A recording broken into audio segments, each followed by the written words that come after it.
You're watching Bensenville TV, providing local government programming to residents 24 hours a day, 7 days a week, featuring board meetings, news, events, bulletin boards, and original programming about the services provided by our municipal government and affiliated organizations. Always on, offering community information anytime. To find out more, visit our website, www.bensenville.il.us. Live, learn, explore. Bensenville Community Television.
The Edge Ice Arena is one of Chicagoland's premier ice skating facilities, featuring world-class skating events for the whole family. The Edge features 3 sheets of NHL regulation size ice, offering skate programs for hockey players, figure skaters, and recreational skaters of all ages. The Edge is also available for private functions and parties accommodating from 10 to 200. Be active, be entertained, be inspired. Experience the spectacular Edge Ice Arena.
The Water's Edge Aquatic Center is an indoor aquatic facility attached to the Edge Ice Arena at 545 John Street, offering diving boards and a 13-foot diving well and an 8-lane, 25-yard lap pool ranging from 5 to 6 feet deep. The Water's Edge Aquatic Center is also available for private functions and parties. Be active, be entertained, be inspired. Experience the spectacular Water's Edge Aquatic Center.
Bensenville Theater offers state-of-the-art entertainment for the entire family. Located in downtown Bensenville, the 2-screen, all-digital cinema allows moviegoers an intimate setting to view recent Hollywood releases. Available for parties and corporate events, we offer several packages to accommodate every need. For showtimes, call 630-860-1404 or visit our website. Be active, be entertained, be inspired. The Bensenville Theater and Ice Cream Shop.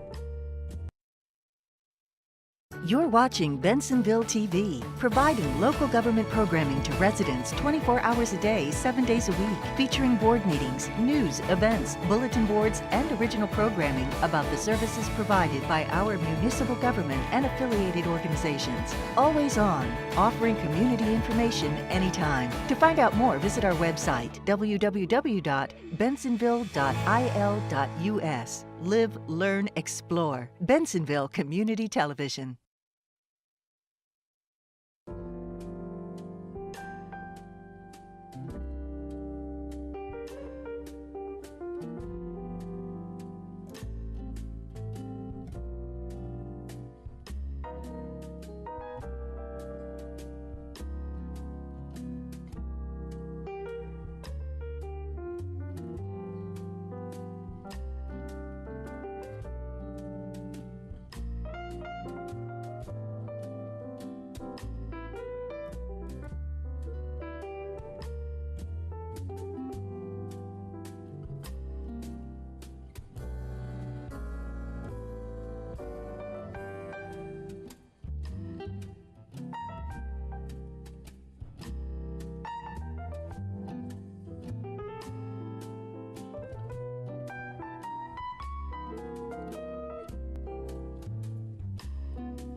Welcome to Storytime. I'm Miss Penny from the Bensenville Public Library, and I'm here today to share some of my favorite new books with you.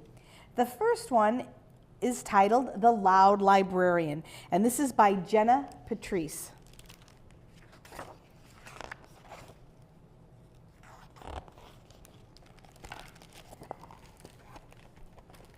It's Monday, said Mr. Park. Time to select our new student librarian. Penelope sat on the edge of her seat. This week's student librarian is Penelope. Penelope nearly fell over. She had prepared all year for this moment. At home, Penelope had practiced her alphabetizing, her book cart pushing, and her due date stamping. Penelope was perfect for the job. Friendly, check. Helpful, check. Book lover, check. There was just one itsy bitsy thunderous snag. Penelope was loud. Hi, I'm Penelope. Can you cartwheel? What did you have for lunch? Even the International Book Station registered Penelope's vocal cords. Hello up there! Do you like ice cream? Extraterrestrials? Nope, just Penelope. But nothing could stop Penelope from the dream of becoming a librarian. Welcome, said Mrs. Barry. Let's get started. Penelope expertly pushed the book cart across the silent library.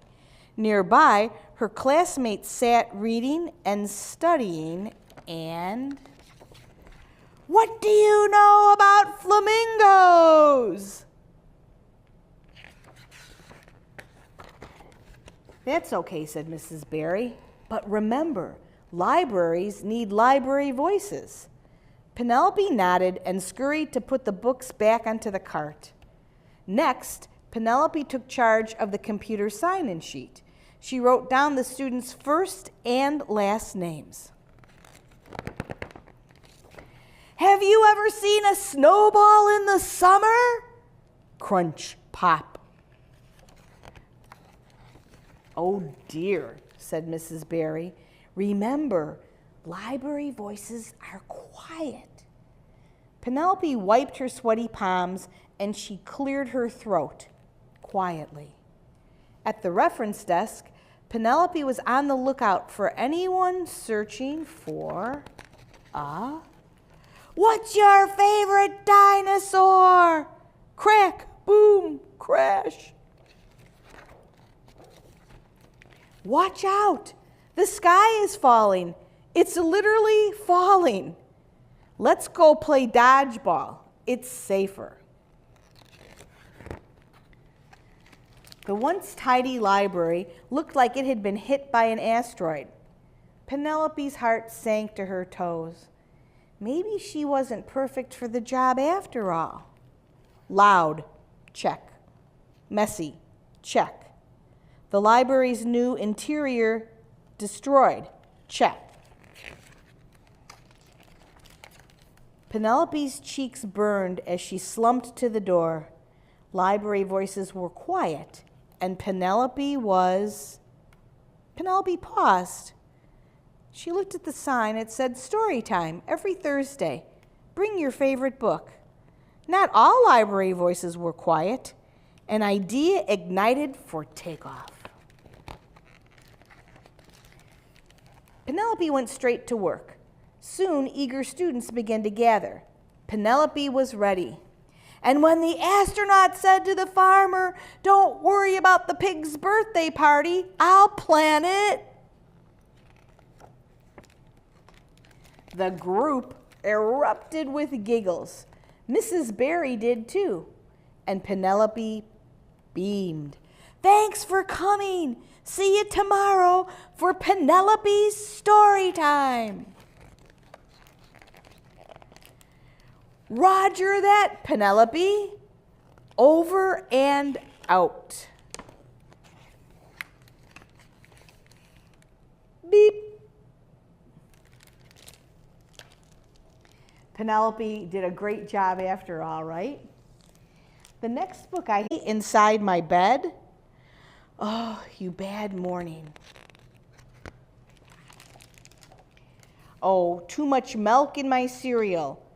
Soggy, squishy, mushy. You turned my crispy into gushy. My flakes are drenched. My fists are clenched. Oh, you too much milk. Oh, getting dressed. Itchy tags, stuffy rags, icky buttons. What a drag. Pants and shirt and skirt and dress. You take away my nakedness. Oh, you clothes. Yesterday was full of joy. Could yesterday come back to play?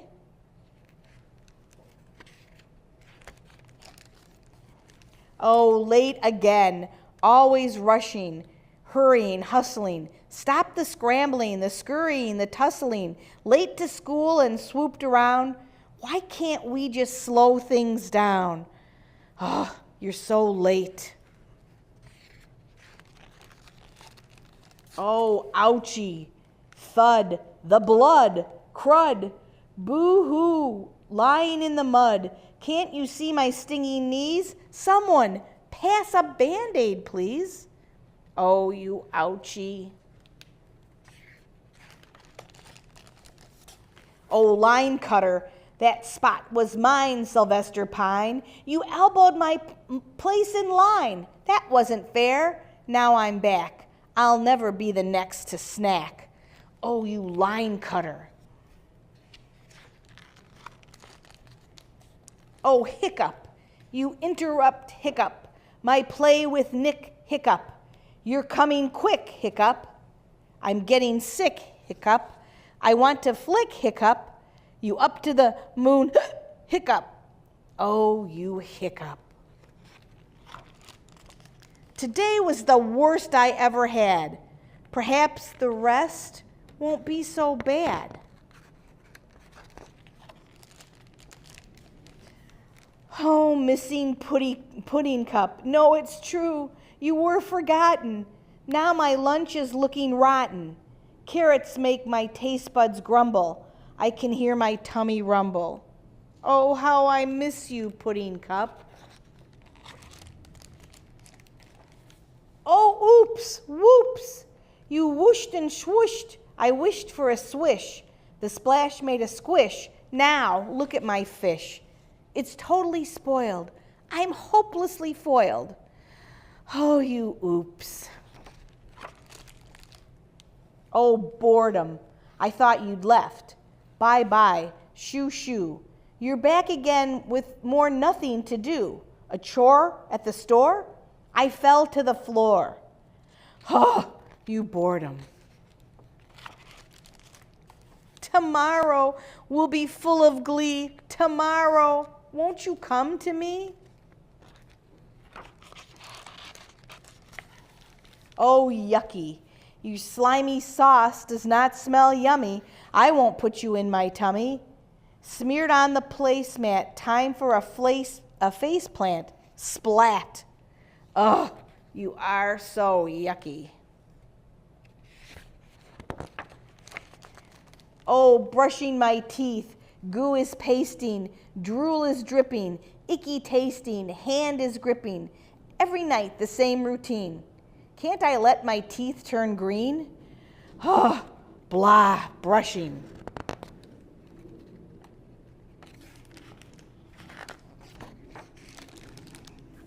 Oh, cricket in my room. Cheat, cheat, cheat, cheat. A bloody tweet with insect feet. You're up, you're down, you're all around. I can't escape your cheeky sound. Oh, you cricket. Oh, bad day, all day long. My way went wrong. I'm so annoyed, but not destroyed. The best part of a baddish day is when it ends and I'm okay. My eyes are closed and I suppose a better day is on its way. A day when fish are oopsie free. A day when lines are led by me. A day when pudding's all I eat. A day where I stay on my feet. A day where clothes feel like a ride. A day where crickets stay outside. That day could happen tomorrow, right? Cheat, cheat, cheat. Oh, you, good night. An ode to an ode. Oh, ode, expressive, lively, full of praise, exploring you could fill my days. You help me tell you how I feel, allowing feelings to feel real. You're like a character that came to life, in good times and in times of strife. You're my friend, so tried and true. I love that I can talk to you. Oh, you ode.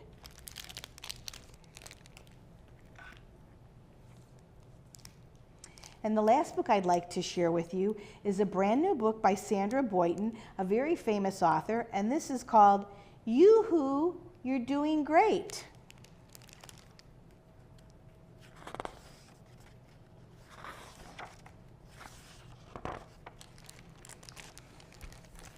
Have you been feeling kind of low, a little lost, a little slow, perhaps unsure of what to do and how to do it?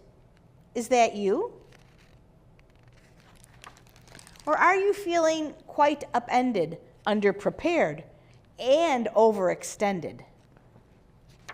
Or is it all too much for you? So much to learn, so much to do. Well, I can help you, yes indeed. I know exactly what you need. You need a chicken to wave and cheer, and you're in luck. I'm here, right here. There's surely nothing more fantastic than someone who's enthusiastic. Are you learning how to skate? Woo-hoo! You're doing great. Are you practicing ballet? Woo-hoo! You're A-okay. Did you teach yourself to bake? Yoo-hoo! You made that cake. Woo-hoo! Way to tap. Woo-hoo! Way to nap. You woke me up. Oh no, I made a mistake. I'm no good at this. But everybody makes mistakes. That's how we learn. That's what it takes. Woo-hoo for you. You tried your best. Perhaps you'd like a little rest. While both my friends are snoozing here, I have a thought I'd like to share. It's often very nice to hear an encouraging word, a kindly cheer, and it helps to say a big woo-hoo to someone who is feeling blue.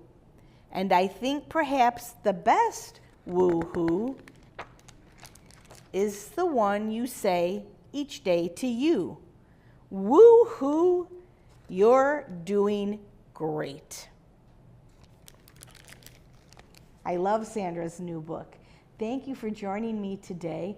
Until next time, remember that these books and a whole bunch of great new ones are waiting for you at the Bensenville Library to be checked out.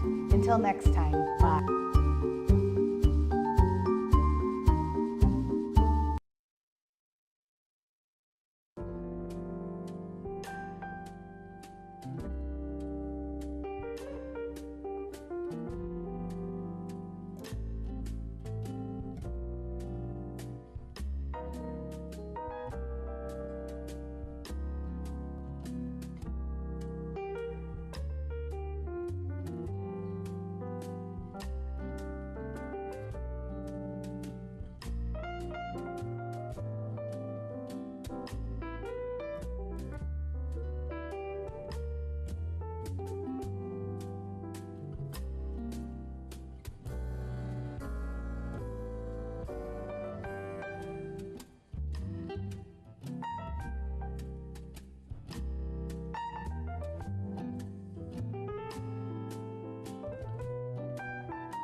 The Edge Ice Arena is one of Chicagoland's premier ice skating facilities, featuring world-class skating events for the whole family. The Edge features 3 sheets of NHL regulation size ice, offering skate programs for hockey players, figure skaters, and recreational skaters of all ages. The Edge is also available for private functions and parties accommodating from 10 to 200. Be active, be entertained, be inspired.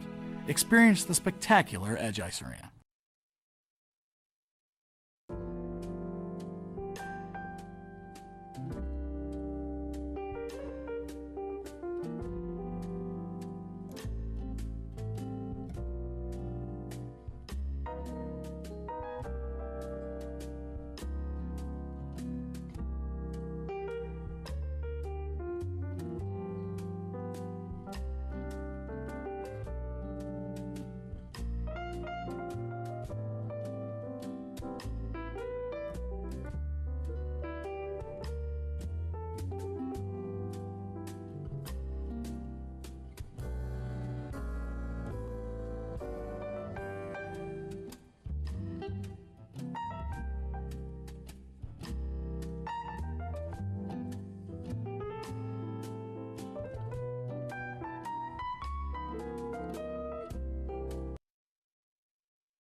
The Water's Edge Aquatic Center is an indoor aquatic facility attached to the Edge Ice Arena at 545 John Street, offering diving boards and a 13-foot diving well and an 8-lane, 25-yard lap pool ranging from 5 to 6 feet deep. The Water's Edge Aquatic Center is also available for private functions and parties. Be active, be entertained, be inspired.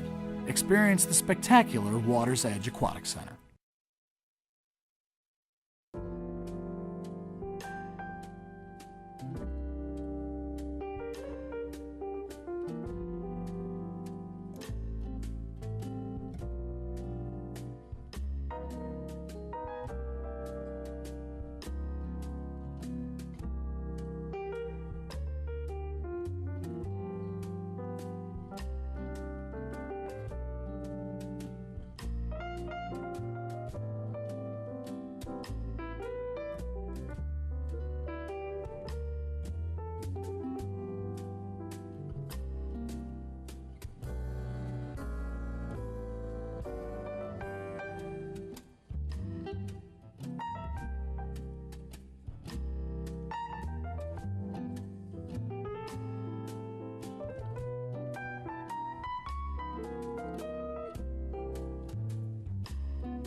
Bensenville Theater offers state-of-the-art entertainment for the entire family. Located in downtown Bensenville, the 2-screen, all-digital cinema allows moviegoers an intimate setting to view recent Hollywood releases. Available for parties and corporate events, we offer several packages to accommodate every need. For showtimes, call 630-860-1404 or visit our website. Be active, be entertained, be inspired.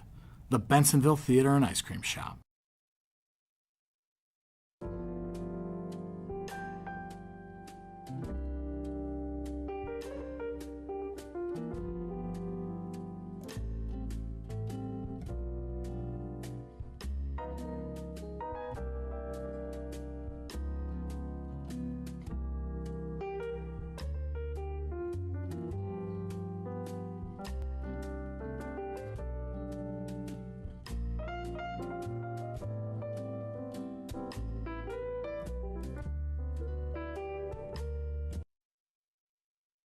You're watching Bensenville TV, providing local government programming to residents 24 hours a day, 7 days a week, featuring board meetings, news, events, bulletin boards, and original programming about the services provided by our municipal government and affiliated organizations. Always on, offering community information anytime. To find out more, visit our website, www.bensenville.il.us. Live, learn, explore. Bensenville Community Television.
be entertained, be inspired.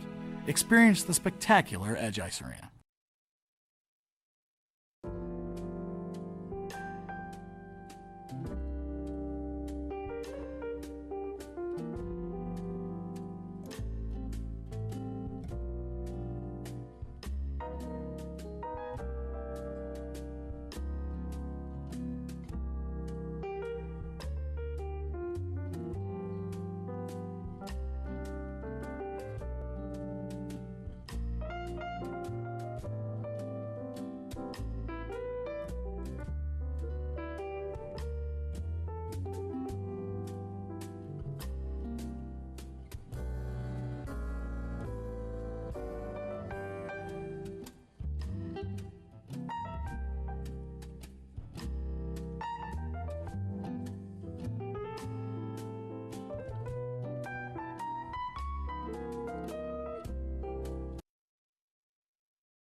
The Water's Edge Aquatic Center is an indoor aquatic facility attached to the Edge Ice Arena at 545 John Street, offering diving boards and a 13-foot diving well and an 8-lane, 25-yard lap pool ranging from 5 to 6 feet deep. The Water's Edge Aquatic Center is also available for private functions and parties. Be active, be entertained, be inspired. Experience the spectacular Water's Edge Aquatic Center.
Bensenville Theater offers state-of-the-art entertainment for the entire family. Located in downtown Bensenville, the 2-screen, all-digital cinema allows moviegoers an intimate setting to view recent Hollywood releases. Available for parties and corporate events, we offer several packages to accommodate every need. For showtimes, call 630-860-1404 or visit our website. Be active, be entertained, be inspired.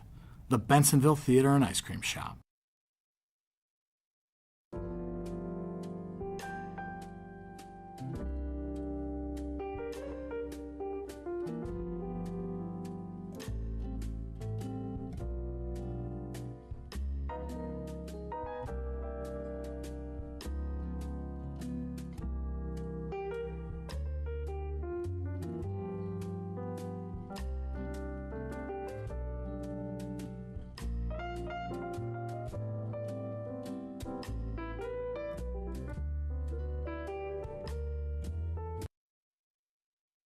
You're watching Bensenville TV, providing local government programming to residents 24 hours a day, 7 days a week, featuring board meetings, news, events, bulletin boards, and original programming about the services provided by our municipal government and affiliated organizations. Always on, offering community information anytime. To find out more, visit our website, www.bensenville.il.us. Live, learn, explore. Bensenville Community Television.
The Edge Ice Arena is one of Chicagoland's premier ice skating facilities, featuring world-class skating events for the whole family. The Edge features 3 sheets of NHL regulation size ice, offering skate programs for hockey players, figure skaters, and recreational skaters of all ages. The Edge is also available for private functions and parties accommodating from 10 to 200. Be active, be entertained, be inspired.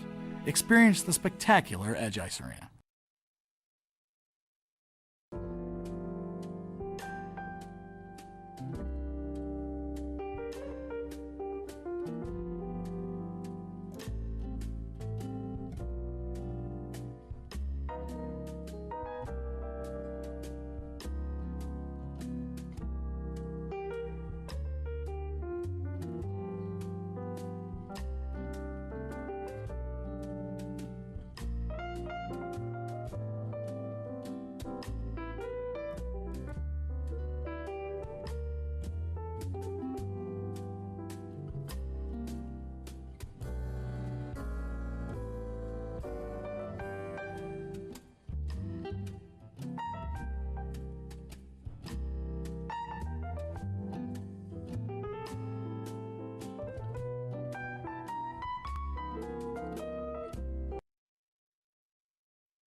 The Water's Edge Aquatic Center is an indoor aquatic facility attached to the Edge Ice Arena at 545 John Street, offering diving boards and a 13-foot diving well and an 8-lane, 25-yard lap pool ranging from 5 to 6 feet deep. The Water's Edge Aquatic Center is also available for private functions and parties. Be active, be entertained, be inspired.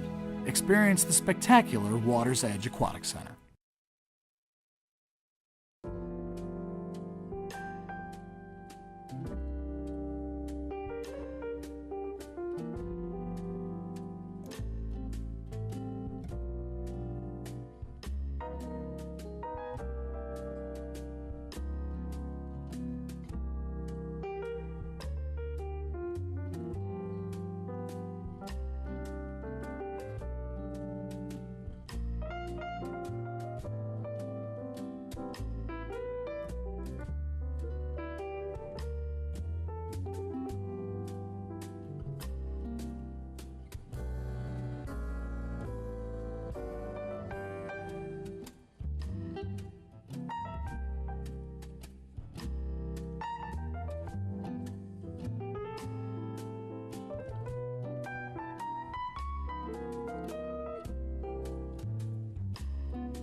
Bensenville Theater offers state-of-the-art entertainment for the entire family. Located in downtown Bensenville, the 2-screen, all-digital cinema allows moviegoers an intimate setting to view recent Hollywood releases. Available for parties and corporate events, we offer several packages to accommodate every need. For showtimes, call 630-860-1404 or visit our website. Be active, be entertained, be inspired. The Bensenville Theater and Ice Cream Shop.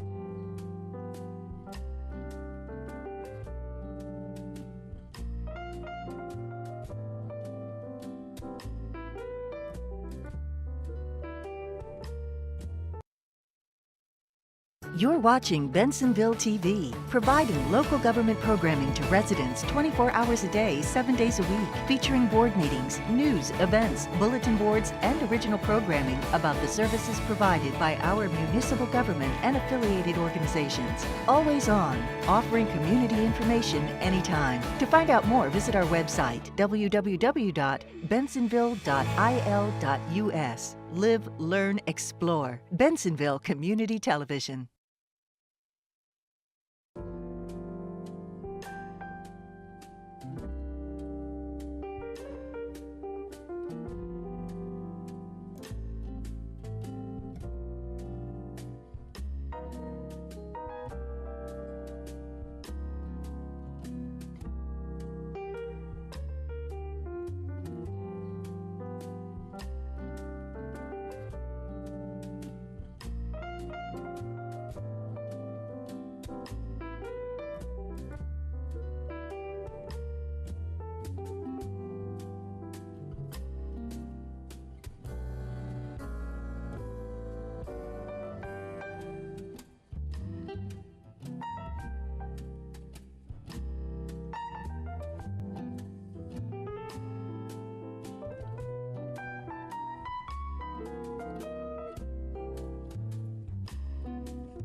The Edge Ice Arena is one of Chicagoland's premier ice skating facilities, featuring world-class skating events for the whole family. The Edge features 3 sheets of NHL regulation size ice, offering skate programs for hockey players, figure skaters, and recreational skaters of all ages. The Edge is also available for private functions and parties accommodating from 10 to 200. Be active, be entertained, be inspired. Experience the spectacular Edge Ice Arena.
The Water's Edge Aquatic Center is an indoor aquatic facility attached to the Edge Ice Arena at 545 John Street, offering diving boards and a 13-foot diving well and an 8-lane, 25-yard lap pool ranging from 5 to 6 feet deep. The Water's Edge Aquatic Center is also available for private functions and parties. Be active, be entertained, be inspired.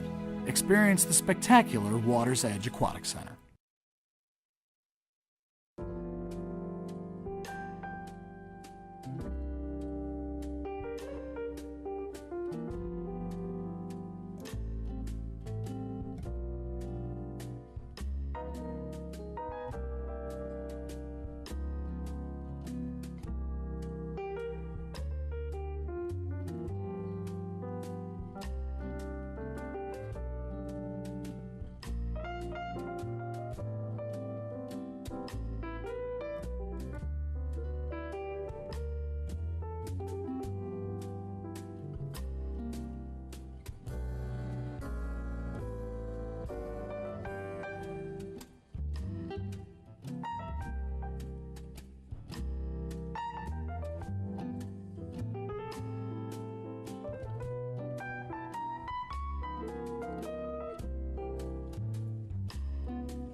Bensenville Theater offers state-of-the-art entertainment for the entire family. Located in downtown Bensenville, the 2-screen, all-digital cinema allows moviegoers an intimate setting to view recent Hollywood releases. Available for parties and corporate events, we offer several packages to accommodate every need. For showtimes, call 630-860-1404 or visit our website. Be active, be entertained, be inspired.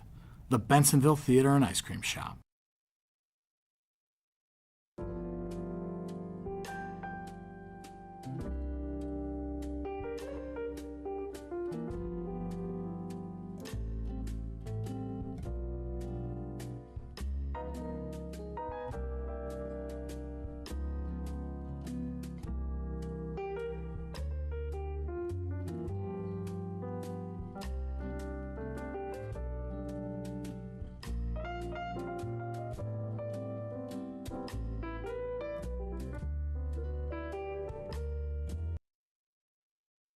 You're watching Bensenville TV, providing local government programming to residents 24 hours a day, 7 days a week, featuring board meetings, news, events, bulletin boards, and original programming about the services provided by our municipal government and affiliated organizations. Always on, offering community information anytime. To find out more, visit our website, www.bensenville.il.us. Live, learn, explore. Bensenville Community Television.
Edge Ice Arena is one of Chicagoland's premier ice skating facilities, featuring world-class skating events for the whole family. The Edge features 3 sheets of NHL regulation size ice, offering skate programs for hockey players, figure skaters, and recreational skaters of all ages. The Edge is also available for private functions and parties accommodating from 10 to 200. Be active, be entertained, be inspired. Experience the spectacular Edge Ice Arena.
The Water's Edge Aquatic Center is an indoor aquatic facility attached to the Edge Ice Arena at 545 John Street, offering diving boards and a 13-foot diving well and an 8-lane, 25-yard lap pool ranging from 5 to 6 feet deep. The Water's Edge Aquatic Center is also available for private functions and parties. Be active, be entertained, be inspired.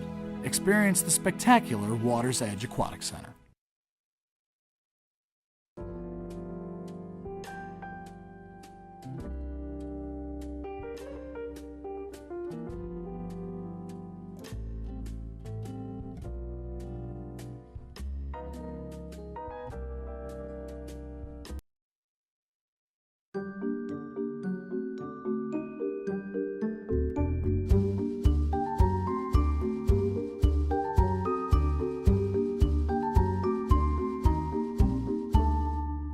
Welcome to Story Time.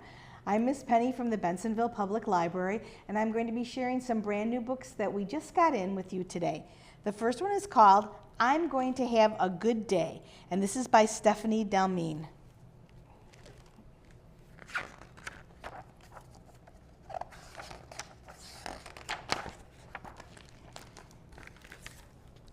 Hi, my name is Scarlett. My family doesn't look exactly like anyone else's, and I don't look exactly like anyone else in my family either. But that's okay, because I love them and they love me exactly as I am. Every morning, my mommy styles my hair. Sometimes it takes a while. While mommy braids, combs, or puts curls into pigtails, she says, repeat after me, I am beautiful. I am beautiful, I say back. I am strong, mommy says. I am strong, I respond. I am brave, mommy says. I am brave, I reply. I am kind, mommy says. I am kind, I repeat. I'm going to have a good day, we say together. Sometimes, though, I don't feel strong. Sometimes I just want to give up, but then I remember my affirmation. I am strong. I am strong, I tell myself, and it helps me feel strong again. I did it, I exclaim. I knew I could because I can do hard things. Sometimes I don't feel very brave either. When that happens, I feel shy because I don't know what I'm supposed to do. My tummy does backflips and I feel like my chest is full of butterflies. But then I remember my affirmations. I am brave. I close my eyes and I whisper, I am brave, and I believe I can do anything. I jump and twirl. If you're brave like me, I shout, and the butterflies float away, and I feel like I can do anything. Sometimes I really don't feel very kind. During those times, I don't want to play by myself or share or wait my turn, especially when I feel grumpy or sad or left out. But then I remember my affirmations. I am kind. I am kind, I remind myself, and it helps me want to play nicely again. I'm sorry, I say. I'll wait my turn. It's more fun to play together. I am kind. Every night at bedtime, Mommy says, you are beautiful, you are strong, you are brave, you are kind. I love you, and God loves you too. And every morning I wake up and I tell myself, I'm going to have a good day. I'm strong, I'm brave, I'm kind. If you want to try saying these affirmations like me, here are a few of my favorites. My future is bright. I am smart. I am flawless. I am brave. I am beautiful. I love myself. I am careful. I'm a good listener. I am strong. And I am going to have a good day. Great advice from Scarlett, right? The next book is called This Story Is Not About a Kitten, and it is by Carlson Ellis.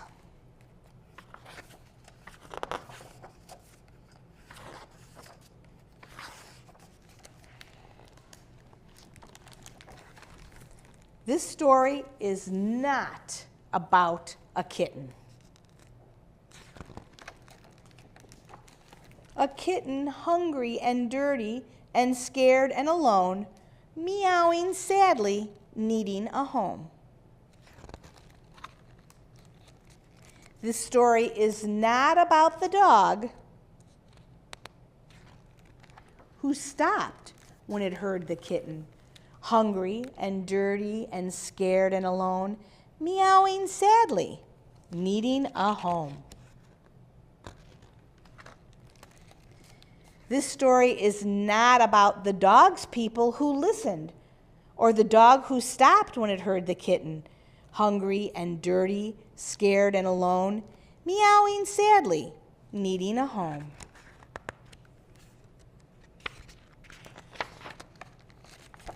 This story is not about the woman who held the dog for the dog's people who listened, or the dog who stopped when it heard the kitten, hungry and dirty, scared and alone, meowing sadly, and needing a home.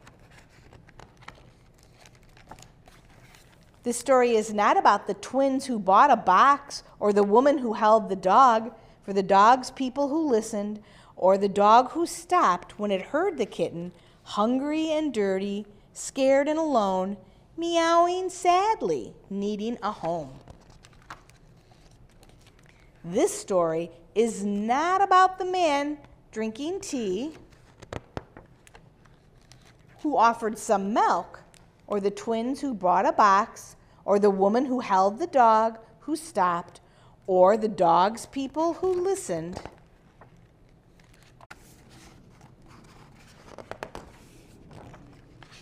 We'll call her Amber. Everyone agreed. But who would take her home?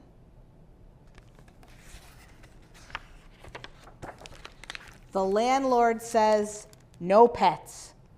We're moving. I'm allergic. Could we? This is not about the child who asked, could we, or the man who offered some milk, or the twins who bought a box, or the woman who held the dog, or the dog's people who listened, or the dog who stopped when it heard the kitten, now full-bellied and clean, no longer alone, purring happily home. This story is about the stopping and listening and holding and bringing and offering and asking and working together. It takes sometimes to get there. Amber is the sweetest. Can I visit her every day? Yep. What a happy little buddy she is. I can't believe you two lived next door this whole time and we never met. More lemonade? Yes, yes. And Amber sleeps tight under a full moon.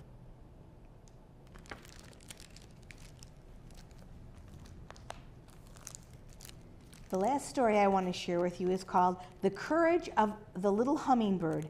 And this is a folk tale that's told in many countries, and this has been adapted by Leah Henderson.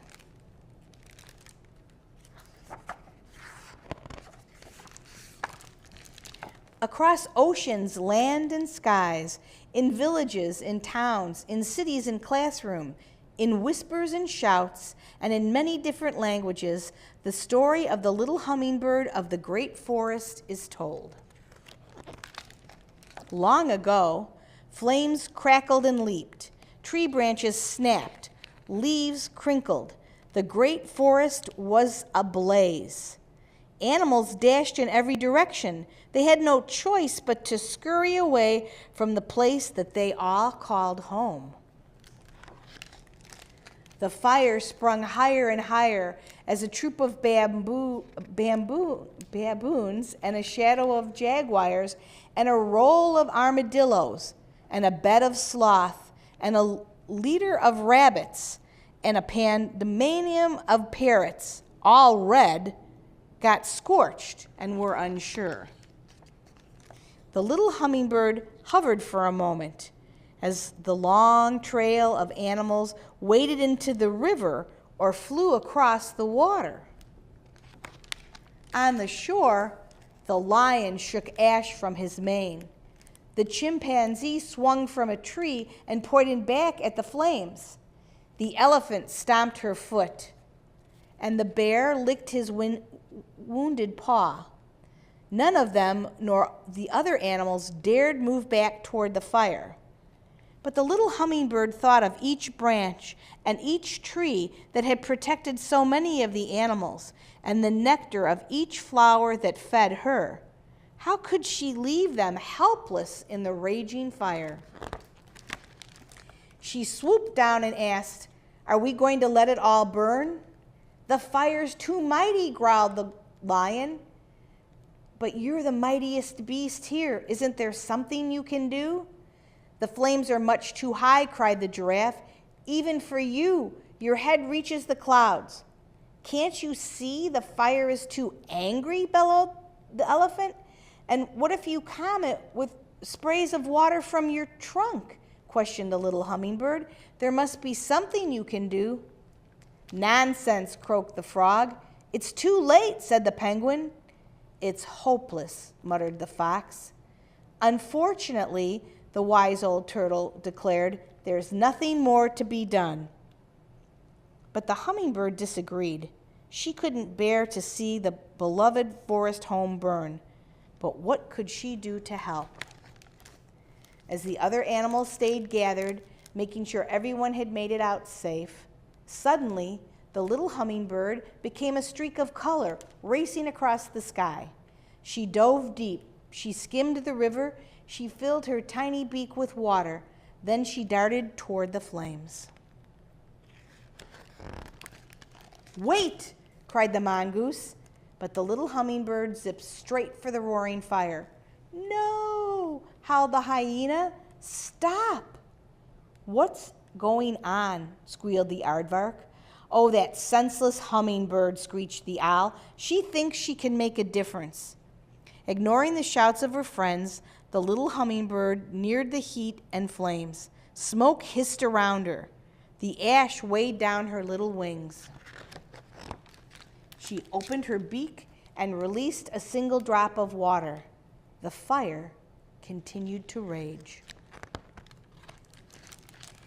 The little hummingbird returned to the water's edge. She scooped up another beakful of liquid and then raced back through the blanket of gray. Over and over she rushed from flame to water, water to flame. The animals watched in disbelief. Smoke stung her eyes, and a ribbon of cough tumbled across the sky when her beak was empty. Even when her delicate wings got singed, she didn't give up. She flew back and forth. One drop, then another, then one drop more. Finally, the lion roared, "Enough of this! You're too small. A few specks of water won't settle this. What do you think you're doing?" The other animals agreed. Before taking another drop of water into her beak, the little hummingbird turned to the lion, the rhino, the elephant, and all the animals of the great forest that were bigger and stronger than her and said, "I'm doing all I can." A quiet hush spread across the jumble of animals. Then the lion looked at the chimpanzee, and the chimpanzee looked at the lion, then turned to the giraffe, and the giraffe turned toward the bear. But it was the elephant that stepped forward first, breaking the surface of the river with her trunk. Soon all the animals, both large and small, gathered side by side along the river's edge, ready to do all they could to save their forest home together.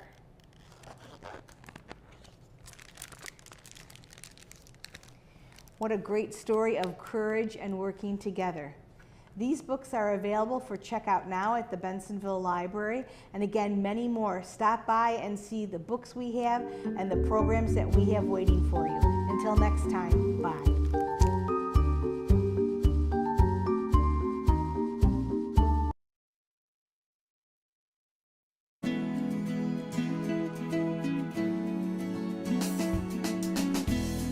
Bensenville Theater offers state-of-the-art entertainment for the entire family. Located in downtown Bensenville, the two-screen, all-digital cinema allows moviegoers an intimate setting to view recent Hollywood releases. Available for parties and corporate events, we offer several packages to accommodate every need. For showtimes, call 630-860-1404 or visit our website. Be active, be entertained, be inspired.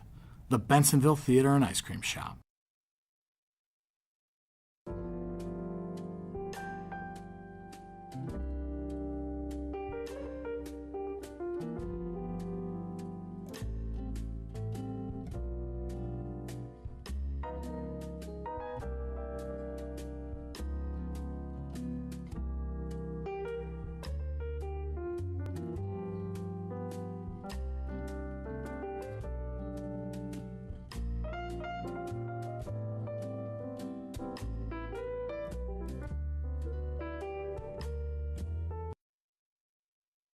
You're watching Bensenville TV, providing local government programming to residents 24 hours a day, 7 days a week, featuring board meetings, news, events, bulletin boards, and original programming about the services provided by our municipal government and affiliated organizations. Always on, offering community information anytime. To find out more, visit our website, www.bensenville.il.us. Live, learn, explore. Bensenville Community Television.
The Edge Ice Arena is one of Chicagoland's premier ice skating facilities, featuring world-class skating events for the whole family. The Edge features 3 sheets of NHL regulation size ice, offering skate programs for hockey players, figure skaters, and recreational skaters of all ages. The Edge is also available for private functions and parties accommodating from 10 to 200. Be active, be entertained, be inspired.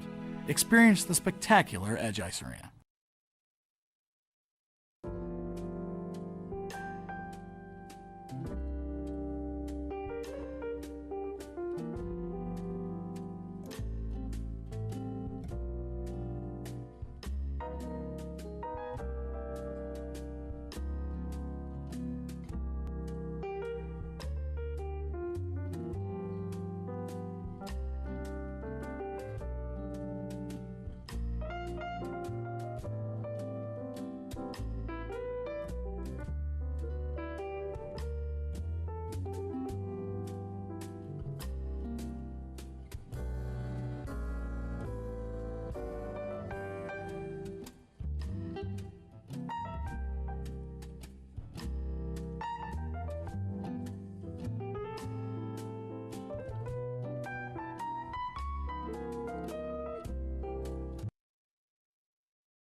The Water's Edge Aquatic Center is an indoor aquatic facility attached to the Edge Ice Arena at 545 John Street, offering diving boards and a 13-foot diving well and an 8-lane, 25-yard lap pool ranging from 5 to 6 feet deep. The Water's Edge Aquatic Center is also available for private functions and parties. Be active, be entertained, be inspired.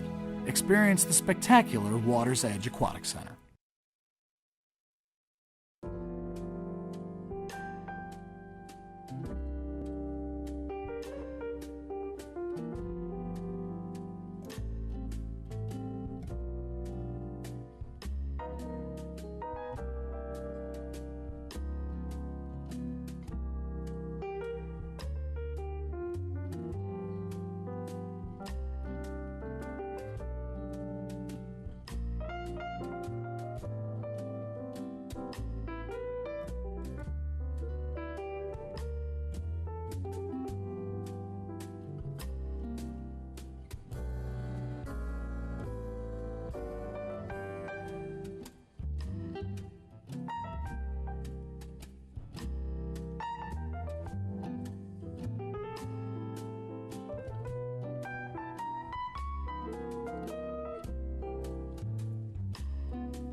Bensenville Theater offers state-of-the-art entertainment for the entire family. Located in downtown Bensenville, the 2-screen, all-digital cinema allows moviegoers an intimate setting to view recent Hollywood releases. Available for parties and corporate events, we offer several packages to accommodate every need. For showtimes, call 630-860-1404 or visit our website. Be active, be entertained, be inspired.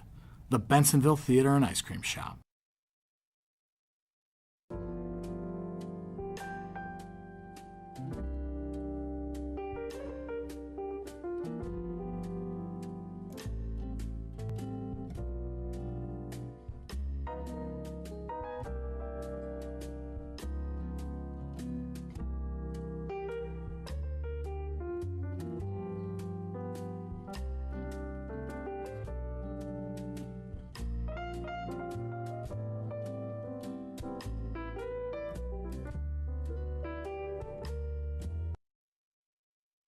You're watching Bensenville TV, providing local government programming to residents 24 hours a day, 7 days a week, featuring board meetings, news, events, bulletin boards, and original programming about the services provided by our municipal government and affiliated organizations. Always on, offering community information anytime. To find out more, visit our website, www.bensenville.il.us. Live, learn, explore. Bensenville Community Television.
Oh my goodness, water, help, I'm gonna drown.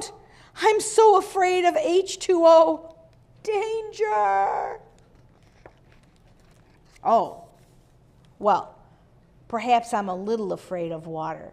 It's just so watery and wet and water-like. I bet being afraid of water would make life very difficult for an octopus stuck on dry land, not being able to visit my mom and dad or see my octopus friends or go to the Super Octopus Fantasia Adventure World. Luckily, I'm not an octopus. But I sure would love to learn how to swim. Hang on. Do you think you could teach me if I was brave enough?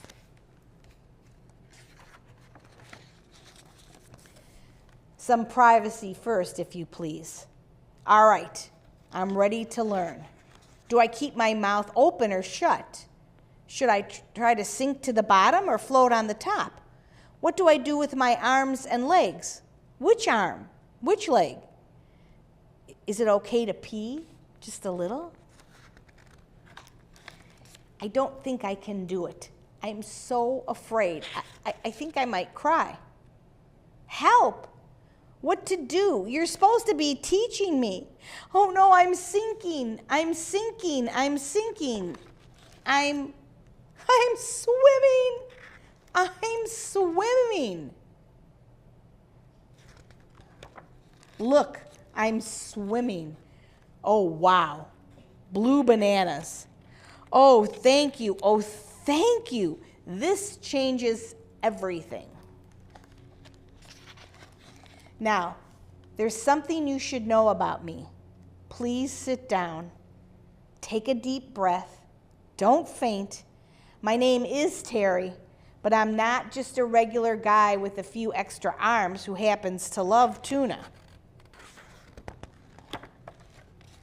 I am an octopus, and I can swim.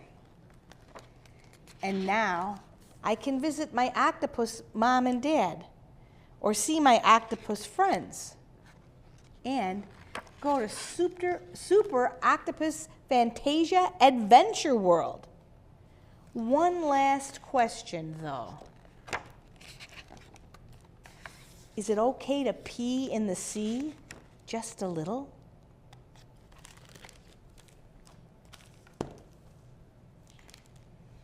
My next book is called Mommy Time, and this is by Monique James Duncan.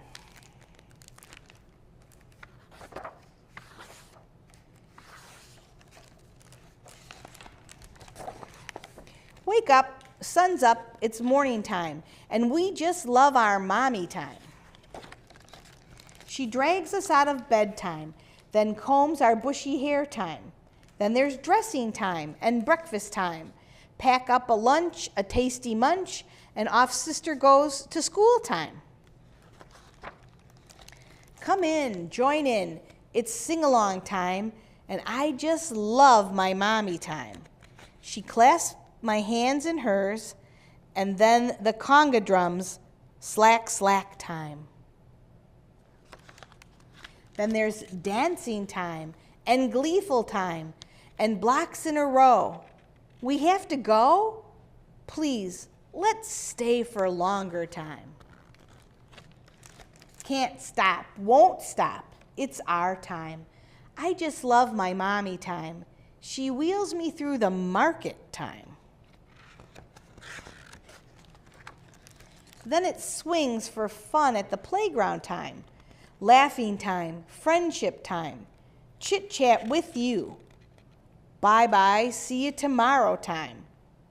Home, home, sweet home. It's midday time, and I just love my mommy time. She hurries with the cleanup time. Me? Help? It's so exhausting time. Sweeping time, laundry time. Put down to nap. Give me a snack. It's stinky diaper changing time. Quick now, fast now, it's afternoon time, and sister just loves her mommy time. Mommy asks about her daytime, her friends, her dreams. They talk time. Then it's kickball time, leaves fall time, love in her eyes, care in her smile, tender, precious moments time. Slow down, wind down. It's evening time, and we just love our mommy time. She helps with my homework time. Then it's eat green beans and chicken stew time. Then it's bath time and story time. Feel her tickles, kiss her dimples. Yawn. We love our mommy time.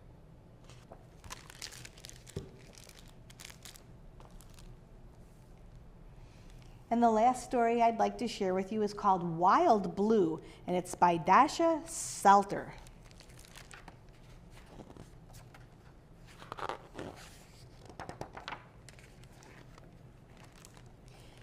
My pink pony and I ride the open spaces from sunrise to sunset until my daddy says, "You've grown, Kayla. You're too big for that little itty-bitty bike."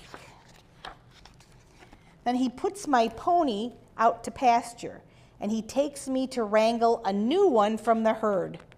I name her Wild Blue. Daddy helps me saddle her up, and then I take the reins. We're going places, I tell her. But Wild Blue bucks me off.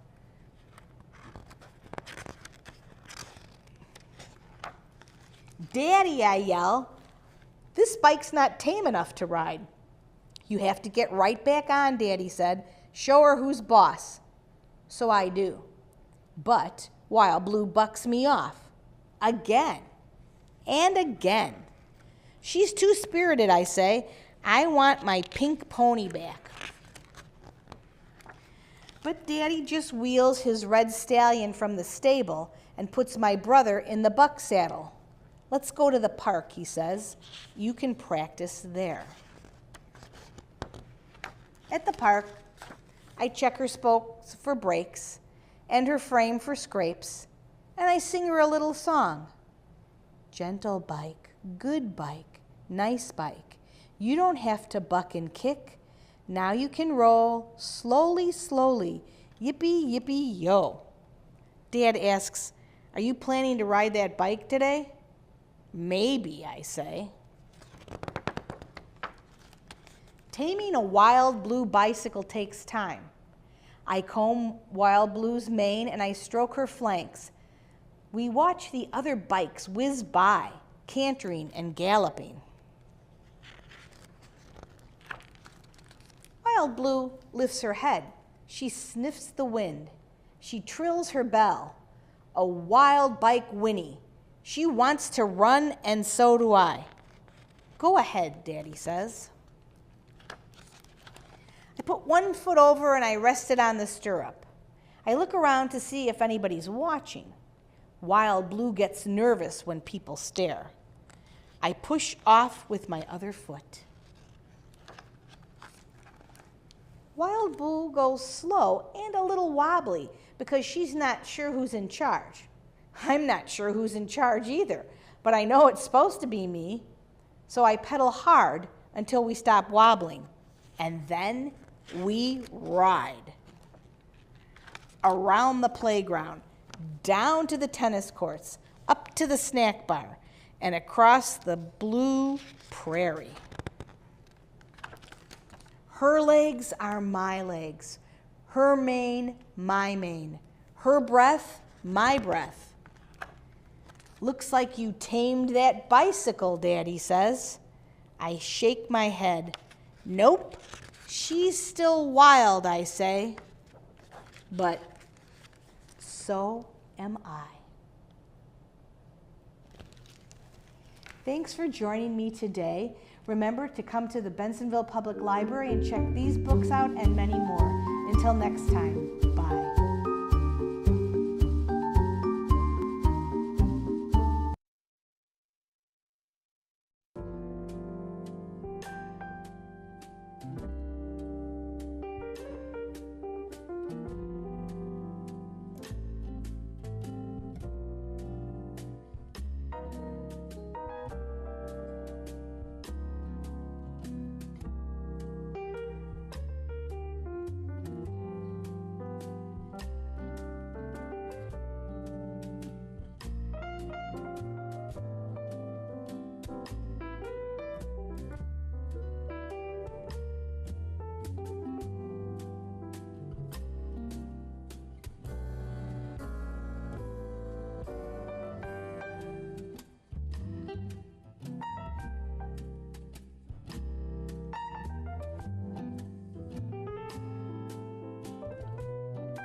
The Edge Ice Arena is one of Chicagoland's premier ice skating facilities, featuring world-class skating events for the whole family. The Edge features 3 sheets of NHL regulation size ice, offering skate programs for hockey players, figure skaters, and recreational skaters of all ages. The Edge is also available for private functions and parties accommodating from 10 to 200. Be active, be entertained, be inspired. Experience the spectacular Edge Ice Arena.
The Water's Edge Aquatic Center is an indoor aquatic facility attached to the Edge Ice Arena at 545 John Street, offering diving boards and a 13-foot diving well and an 8-lane, 25-yard lap pool ranging from 5 to 6 feet deep. The Water's Edge Aquatic Center is also available for private functions and parties. Be active, be entertained, be inspired.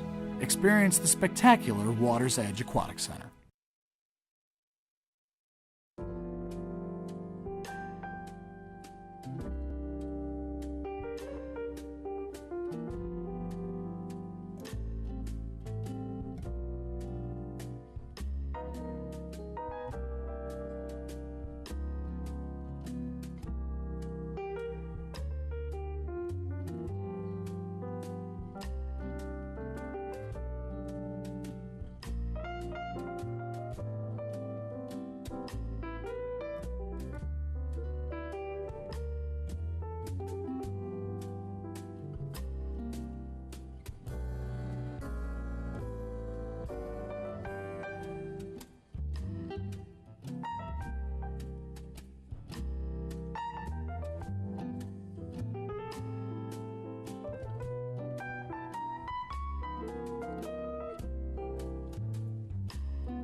Bensenville Theater offers state-of-the-art entertainment for the entire family. Located in downtown Bensenville, the 2-screen, all-digital cinema allows moviegoers an intimate setting to view recent Hollywood releases. Available for parties and corporate events, we offer several packages to accommodate every need. For showtimes, call 630-860-1404 or visit our website. Be active, be entertained, be inspired.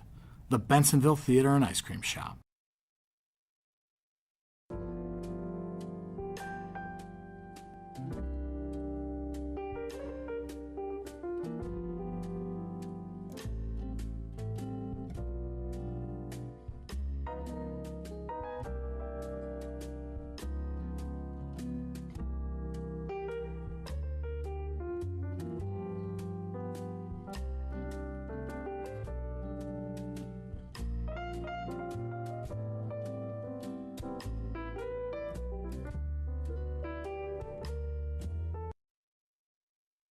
You're watching Bensenville TV, providing local government programming to residents 24 hours a day, 7 days a week, featuring board meetings, news, events, bulletin boards, and original programming about the services provided by our municipal government and affiliated organizations. Always on, offering community information anytime. To find out more, visit our website, www.bensenville.il.us. Live, learn, explore. Bensenville Community Television.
The Edge Ice Arena is one of Chicagoland's premier ice skating facilities, featuring world-class skating events for the whole family. The Edge features 3 sheets of NHL regulation size ice, offering skate programs for hockey players, figure skaters, and recreational skaters of all ages. The Edge is also available for private functions and parties accommodating from 10 to 200. Be active, be entertained, be inspired.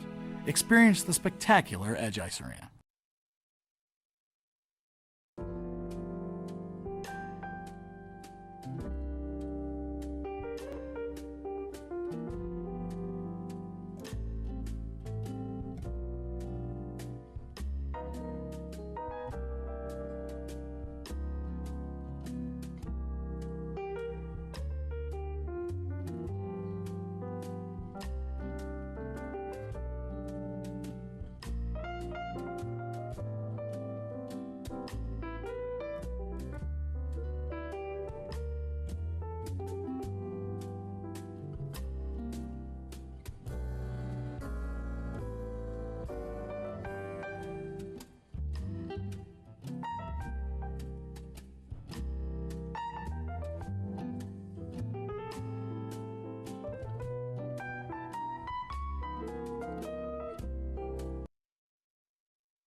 The Water's Edge Aquatic Center is an indoor aquatic facility attached to the Edge Ice Arena at 545 John Street, offering diving boards and a 13-foot diving well and an 8-lane, 25-yard lap pool ranging from 5 to 6 feet deep. The Water's Edge Aquatic Center is also available for private functions and parties. Be active, be entertained, be inspired.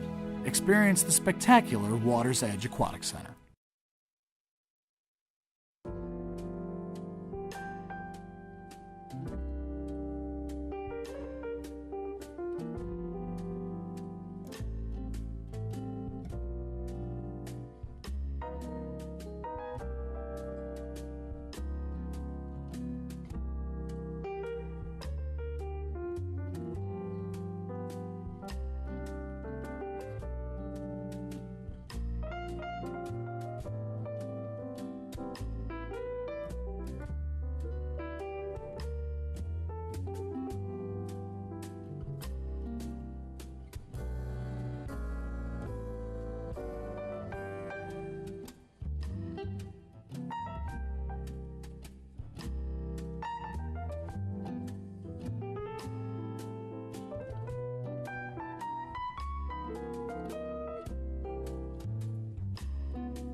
Bensenville Theater offers state-of-the-art entertainment for the entire family. Located in downtown Bensenville, the 2-screen, all-digital cinema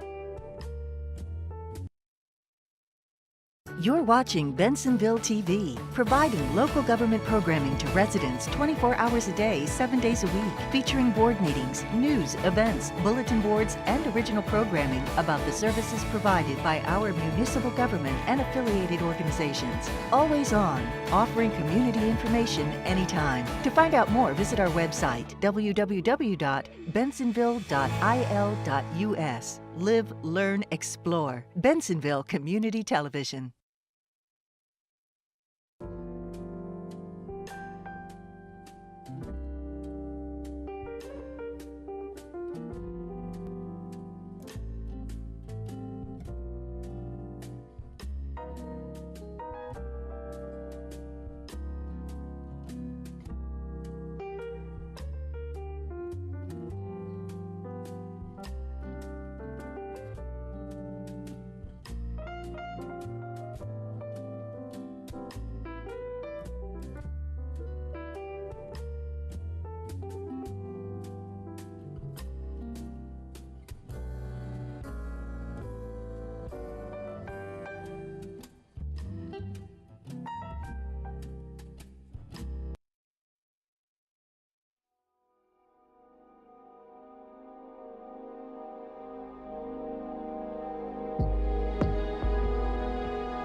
Hello and welcome to another Spotlight on the Bensenville Public Library. I am Chris Sloan, I'm the library director, and I am joined today by our youth services coordinator, Donna Block, and our new marketing coordinator, Kat Buchek. And today we are, as you can see, not in our normal studio at the Village. We are here on location at the library in the Early Learning Center. So we are happy to host our friends from the Village who've come to shoot on location while some construction and remodeling takes place. And we've got a bunch of great things to talk about today. So first, I would just like to, again, introduce Kat. She's taking over for Samantha, who has moved on to another library. And we're sad, of course, to see Samantha go, but we're very excited for what Kat is going to do in the role of marketing coordinator. And so she will become a familiar face at these tapings. And Donna, I believe you've met before at one of the earlier tapings, but we're pleased to have them both. Anyway, Kat, I thought we would start out by talking a little bit about one of the cool things that is available to patrons of our library, as well as a number of other participating libraries in the state, something that sort of started during COVID, and it was sort of like, the idea is participating libraries can pool their resources and get these virtual speakers that are sort of big names that individually we wouldn't be able to afford to host. So I know there's a number of different ones coming up, and the program's called Illinois Libraries Present, right? Yes, correct. So the fun names that are coming up, Danny Trejo's coming in April, Will Shorts also in April. If you know the comic drawer Jared Krosechka, he's going to be on Zoom as well. And if you watch The Fabulous Five, Jonathan Van Ness is also going to host on Zoom. Yes, and I like how, not to say that, talks by exclusively authors are, somehow a bad thing, but I do think it's refreshing that they've kind of branched out to other fields of people who are, in the entertainment business or industry. Out of that crowd, I'm particularly excited to hear Will Shorts talk. Yeah. Big crossword fan. So we have a lot of flower-centric programs. We have got it's coming up very soon, so you may make it or not, but it's a presentation from the U of I Master Gardeners. They come out and talk about various types of gardening and plants. But this coming one is on Wednesday, March 15th at 7 p.m. and that's on Zoom, so you won't actually have to come to the library to attend. But they'll be talking about early blooming flowers in the spring within Illinois, and it's always very interesting. Their talks are very good. So register for that, because likewise you do have to get the link emailed to you. So registration is required. But keep that in mind. If you can't make that, there is an interesting program another Zoom one. It is called Tempestuous Beauty, How Artists Throughout the Ages Were Inspired by Flowers and Gardens. And so basically it's just going to be an overview of flowers within art, sort of sticking on the springtime theme. We've got some spring-themed crafts as well. There's a floral watercolors craft that I think the adults can come to the library and join us for, and that's in April. Tuesday, April 25th at 7 p.m. And there is registration is required for that, even though generally our in-person programs don't require registration. These are very, very, very popular. So the earlier you are able to register, the better, because that will definitely fill up. And you can register now through our online calendar at benlib.org. We also have this one's a Zoom craft, sort of a springtime Zoom craft that is where you come and you pick up your supplies here, but then you join us for the actual date of the craft itself. So everyone's kind of got their ingredients or supplies and kind of do it together. Sort of a fun thing. But that's going to be on Thursday, May 11th at 7 p.m. and that's like a DIY Lily of the Valley pendant. And if you want to see pictures of that, there's some in our program guide, which you can check out. And by check out, I do not mean check out like a book from the library. I meant take a look. So they're continuing the plant/seed/ springtime theme. We have an area of the library that has been here for, I think, a couple years at this point, but it's been growing in popularity and in size. It is our seed library, and that's something that Samantha and our assistant director, Sue, have put a lot of time and effort into developing, and I think it's grown to around, if not over, 100 different kinds of seeds at the moment. Yeah. So you come in, and you're able to do this now. You come in, you look through a menu of what's available, and basically you get to pick 5 different ones. And they are for you to plant. And then the idea is that at the end of the growing season, you let one of them or some of them go to seed, and then dry the seeds out and you bring them back so we can kind of keep the ball rolling. If you do that, great. If you not, if you don't, no big deal. But a lot of people really enjoy that. There is also a plant sale that we have that is sort of a co-production with our annual book sale that will take place on Saturday, May 20th from 9 to 1 in the afternoon.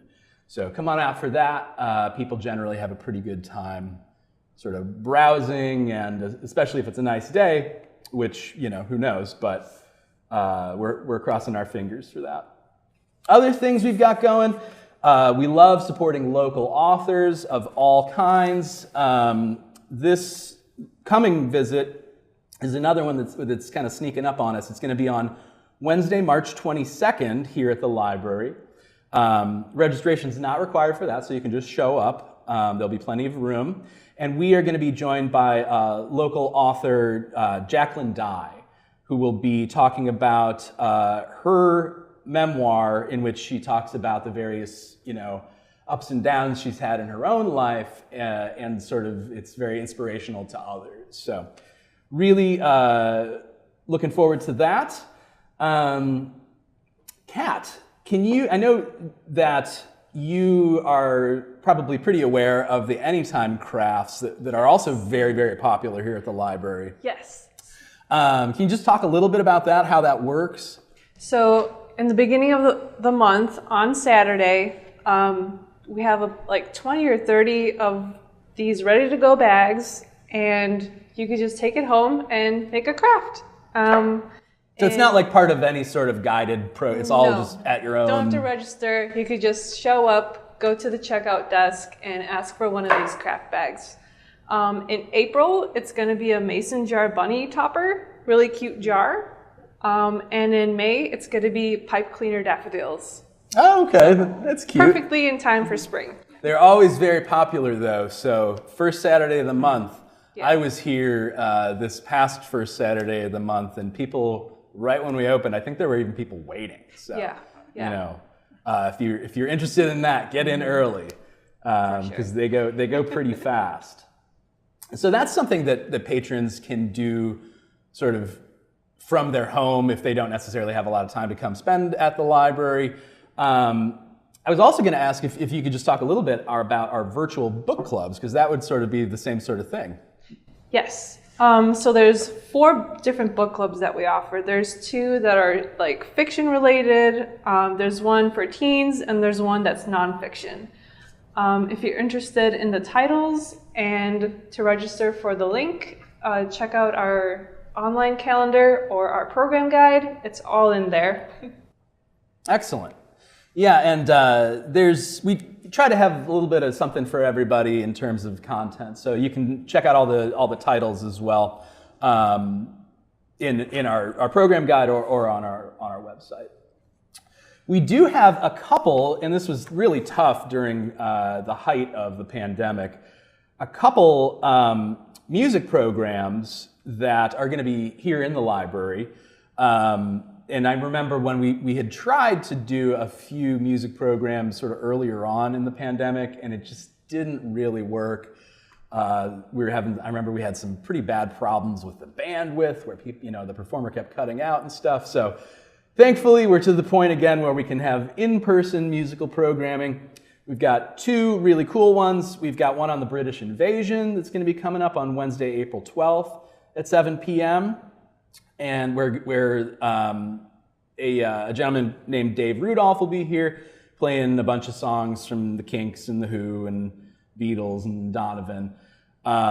So come on out for that. And then just the next week, we have, or a week after that, I should say, on Wednesday, April 19th, we're going to be joined by guitarist Randy Walker for sort of a history of country and western. So, and he'll be playing songs by, Willie Nelson and Merle Haggard and people like that. So if either one of those things are your thing, or you're just curious, come on out and check them out. You don't need to register for each one. It'll be in our big sort of auditorium room where there's plenty of room. So, Donna, would you like to talk about some of the new stuff you guys have going on? Sure. I know you're going to be doing a nature program, right? Right. Yeah, so Nature at Night is going to be on Monday nights on March, April, and May. March 13th is going to be the first one, and then April 10th and May 8th. And what are you guys going to be doing? So weather permitting, assuming the weather cooperates, we are going to be getting outside. We're going to start in our lovely garden area here, and then also check out the woods around the library. I'm going to show people some apps that they can use to identify plants and animals, and even find like planets and constellations in the sky. We've had a lot of fun at the library, just as staff, looking at different animals that come and visit our garden. We've seen hawks, all different kinds of birds. We've heard woodpeckers. There's a really cool app that I've used to identify some of the woodpecker songs that I've heard in the woods. So yeah, it should be a lot of fun. It's for all ages. Yeah, and so weather permitting, we are going to be able to get outside. I would say, like, even if it rains, there's still going to be things that we can observe from inside as well. That's awesome. Yeah. So is it Just for kids, or is it a family type? Family. So like kids and adults can come together like as a family and That's go great. out and tramp around in the woods. And we have a number of other family programs also, right? I know Yeah. we do family crafts. Yeah, so like our family art nights are very popular. They're on Tuesday nights. And I know in March it's going to be an emoji kite. So Penny and Dee are going to be leading families in making and decorating these emoji kites. And Stephanie has been doing some really fun art and craft programs on Wednesday nights. April 5th, to celebrate the new Mario movie that's coming out, she's going to be having families paint like little flower pots to like look like the Mario like mushrooms. In commemoration of the Yeah. coming movie, right? Yes, Yeah, that's very cool. With, what's his name? Is the voice. Still not so sure about that. You know, I confess I actually do not know who is starring in the movie. It's as the guy from Parks and Recreation. Why can't I think of his name? He's like a giant movie Chris? star. One of the Yeah, Chris's? Chris Pratt? Chris Pratt. Yeah, that's not how I imagined Mario's voice to be, but who knows? Maybe it'll work. That's awesome. So, and I also wanted to talk about, we have a yearly thing now where we will have extra crafting supplies and sort of nothing to do with them, you know. So we have this thing called Craftapalooza every year, where it's this year it's not one single event. It's over the whole course of a week.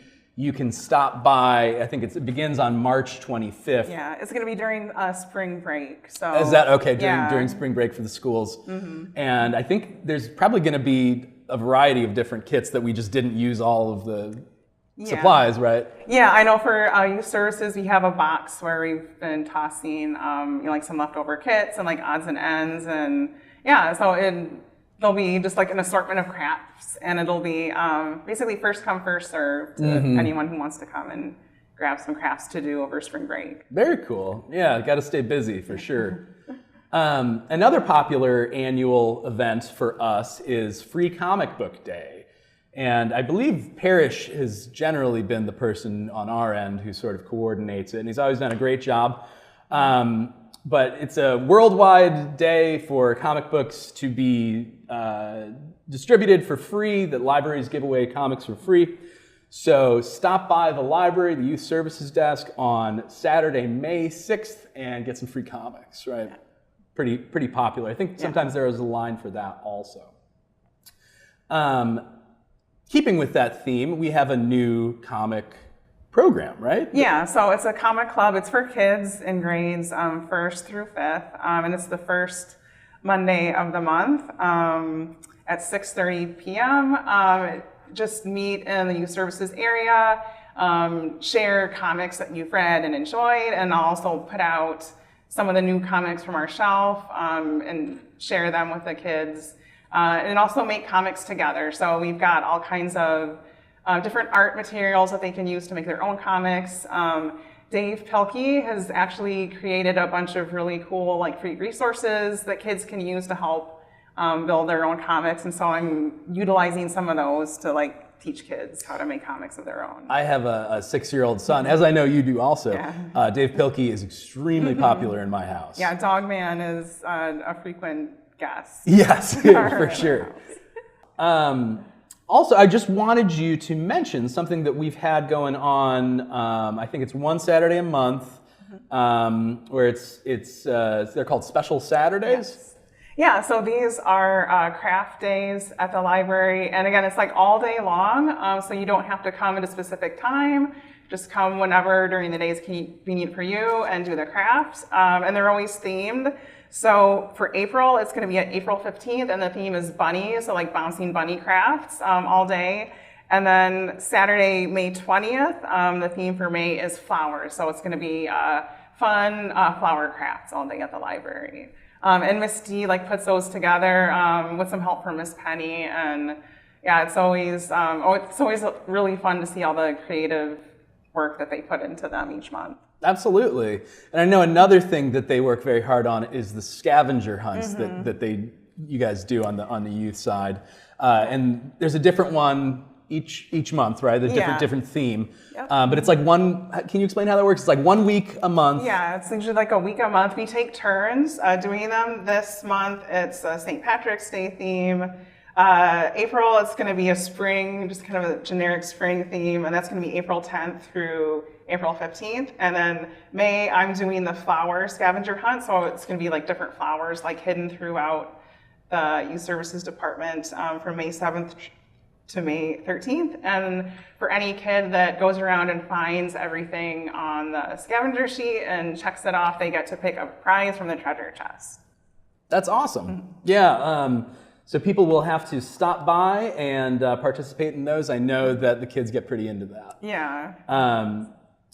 So that's all we've got for today. I do want to mention that the library's lengthy process of doing a strategic plan is almost over. It's almost coming to a close.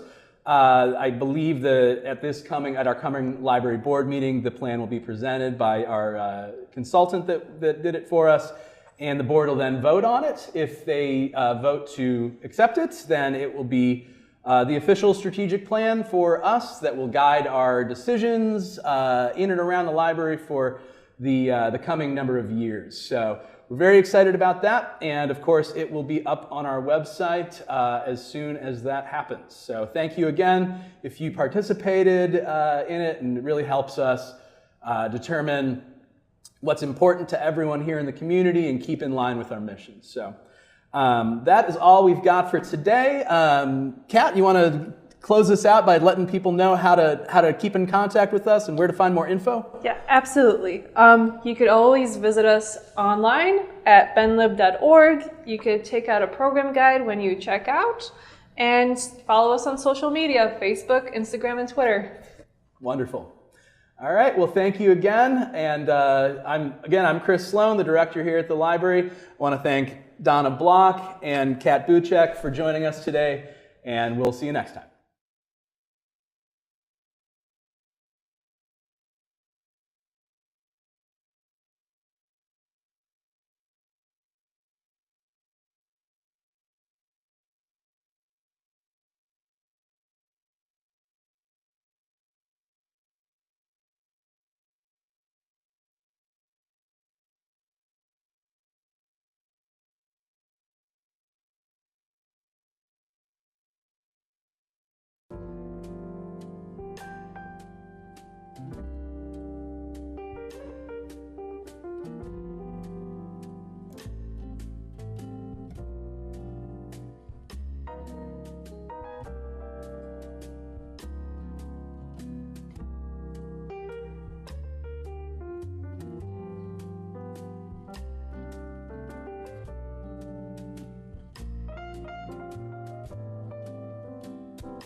The Edge Ice Arena is one of Chicagoland's premier ice skating facilities, featuring world-class skating events for the whole family. The Edge features 3 sheets of NHL regulation size ice, offering skate programs for hockey players, figure skaters, and recreational skaters of all ages. The Edge is also available for private functions and parties accommodating from 10 to 200. Be active, be entertained, be inspired.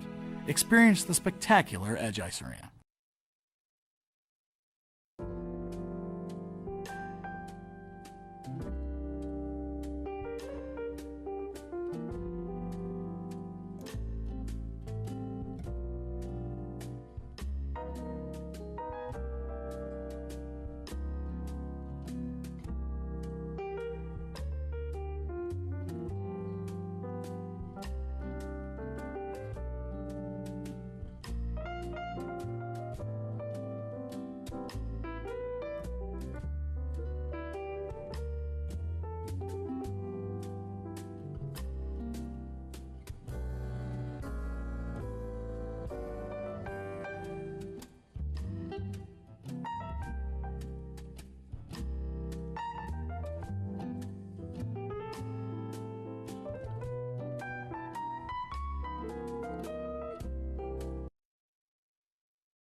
The Water's Edge Aquatic Center is an indoor aquatic facility attached to the Edge Ice Arena at 545 John Street, offering diving boards and a 13-foot diving well and an 8-lane, 25-yard lap pool ranging from 5 to 6 feet deep. The Water's Edge Aquatic Center is also available for private functions and parties. Be active, be entertained, be inspired. Experience the spectacular Water's Edge Aquatic Center.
Website. Be active, be entertained, be inspired.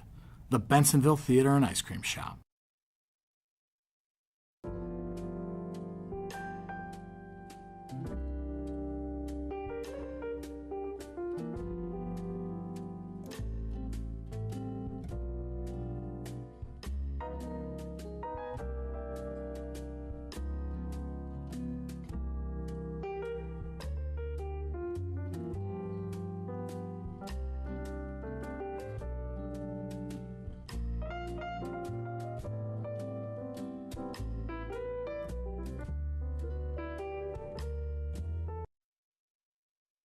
You're watching Bensenville TV, providing local government programming to residents 24 hours a day, 7 days a week, featuring board meetings, news, events, bulletin boards, and original programming about the services provided by our municipal government and affiliated organizations. Always on, offering community information anytime. To find out more, visit our website, www.bensenville.il.us. Live, learn, explore. Bensenville Community Television.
offering skate programs for hockey players, figure skaters, and recreational skaters of all ages. The Edge is also available for private functions and parties accommodating from 10 to 200. Be active, be entertained, be inspired.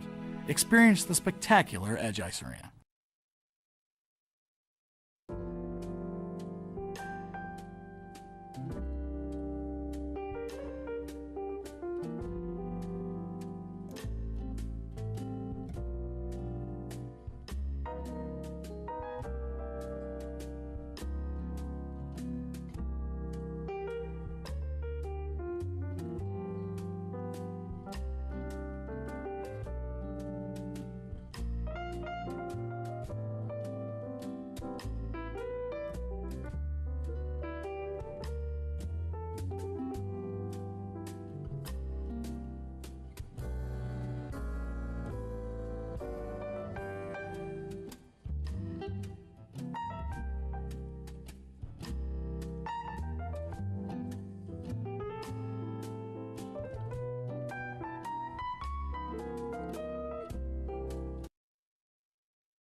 The Water's Edge Aquatic Center is an indoor aquatic facility attached to the Edge Ice Arena at 545 John Street, offering diving boards and a 13-foot diving well and an 8-lane, 25-yard lap pool ranging from 5 to 6 feet deep. The Water's Edge Aquatic Center is also available for private functions and parties. Be active, be entertained, be inspired. Experience the spectacular Water's Edge Aquatic Center.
Bensenville Theater offers state-of-the-art entertainment for the entire family. Located in downtown Bensenville, the 2-screen, all-digital cinema allows moviegoers an intimate setting to view recent Hollywood releases. Available for parties and corporate events, we offer several packages to accommodate every need. For showtimes, call 630-860-1404 or visit our website. Be active, be entertained, be inspired. The Bensenville Theater and Ice Cream Shop.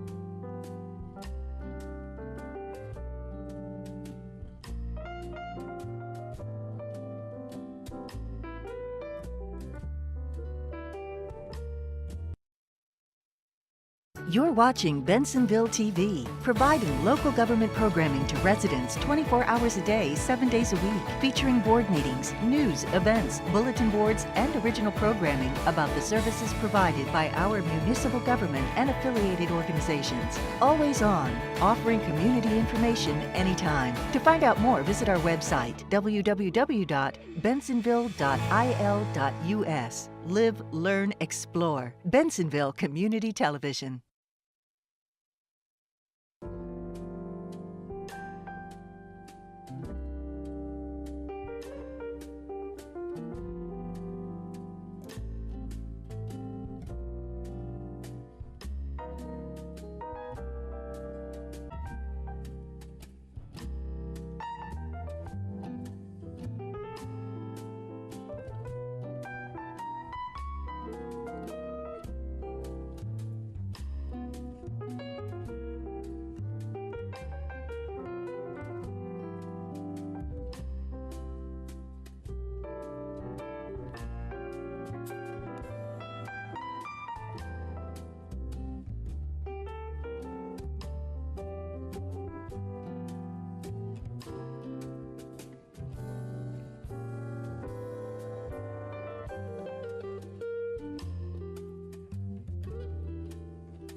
The Edge Ice Arena is one of Chicagoland's premier ice skating facilities, featuring world-class skating events for the whole family. The Edge features 3 sheets of NHL regulation size ice, offering skate programs for hockey players, figure skaters, and recreational skaters of all ages. The Edge is also available for private functions and parties accommodating from 10 to 200. Be active, be entertained, be inspired.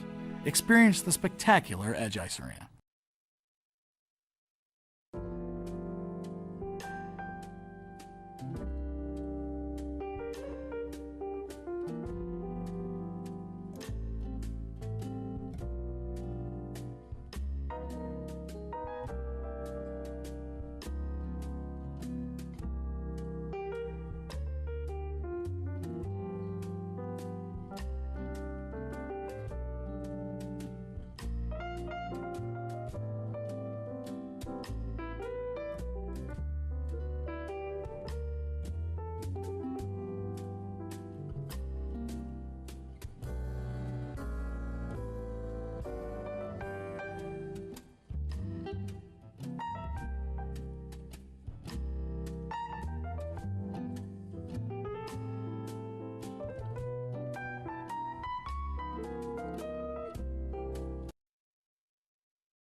The Water's Edge Aquatic Center is an indoor aquatic facility attached to the Edge Ice Arena at 545 John Street, offering diving boards and a 13-foot diving well and an 8-lane, 25-yard lap pool ranging from 5 to 6 feet deep. The Water's Edge Aquatic Center is also available for private functions and parties. Be active, be entertained, be inspired.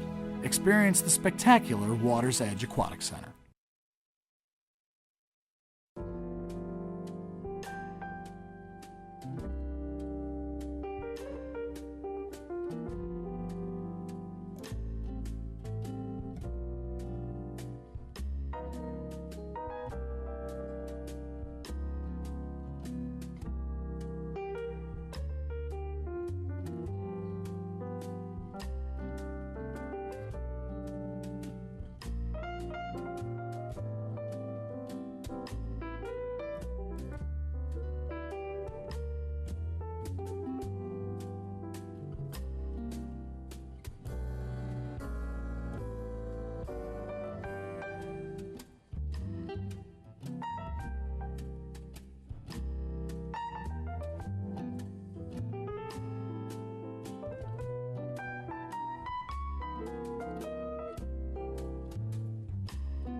Bensenville Theater offers state-of-the-art entertainment for the entire family. Located in downtown Bensenville, the 2-screen, all-digital cinema allows moviegoers an intimate setting to view recent Hollywood releases. Available for parties and corporate events, we offer several packages to accommodate every need. For showtimes, call 630-860-1404 or visit our website. Be active, be entertained, be inspired. The Bensenville Theater and Ice Cream Shop.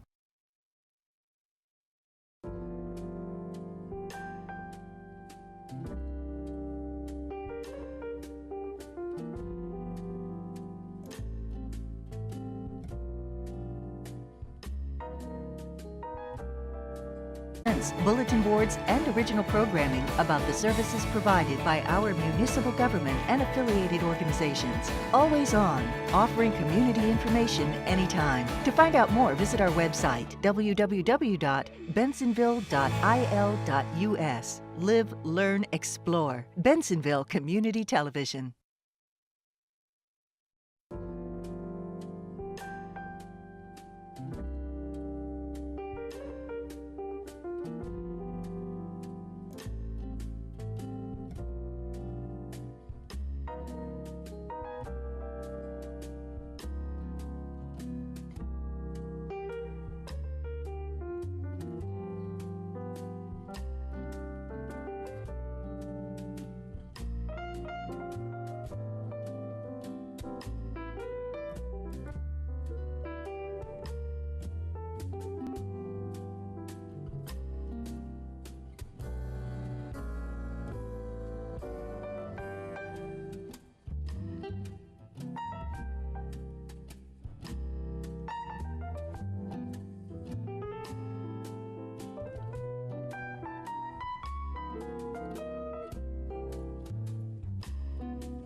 The Edge Ice Arena is one of Chicagoland's premier ice skating facilities, featuring world-class skating events for the whole family. The Edge features 3 sheets of NHL regulation size ice, offering skate programs for hockey players, figure skaters, and recreational skaters of all ages. The Edge is also available for private functions and parties accommodating from 10 to 200. Be active, be entertained, be inspired.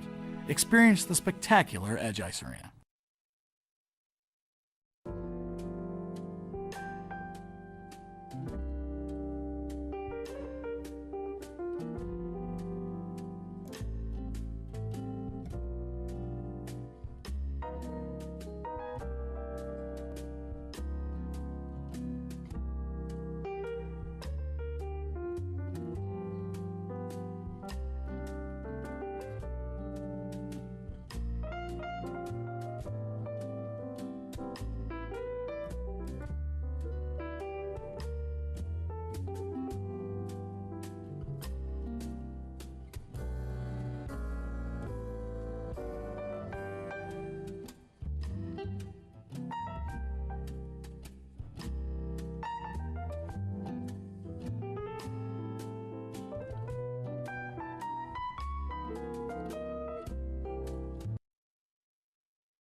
The Water's Edge Aquatic Center is an indoor aquatic facility attached to the Edge Ice Arena at 545 John Street, offering diving boards and a 13-foot diving well and an 8-lane, 25-yard lap pool ranging from 5 to 6 feet deep. The Water's Edge Aquatic Center is also available for private functions and parties. Be active, be entertained, be inspired.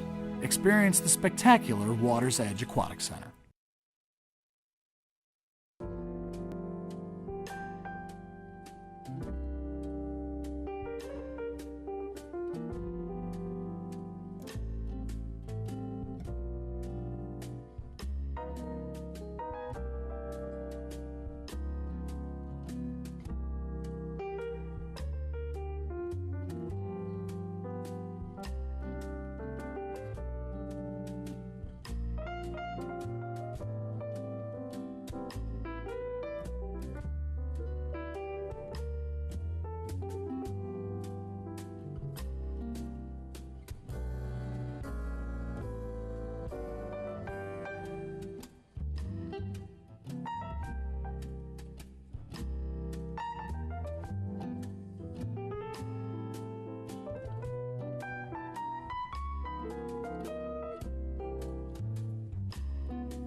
Bensenville Theater offers state-of-the-art entertainment for the entire family. Located in downtown Bensenville, the 2-screen, all-digital cinema allows moviegoers an intimate setting to view recent Hollywood releases. Available for parties and corporate events, we offer several packages to accommodate every need. For showtimes, call 630-860-1404 or visit our website. Be active, be entertained, be inspired.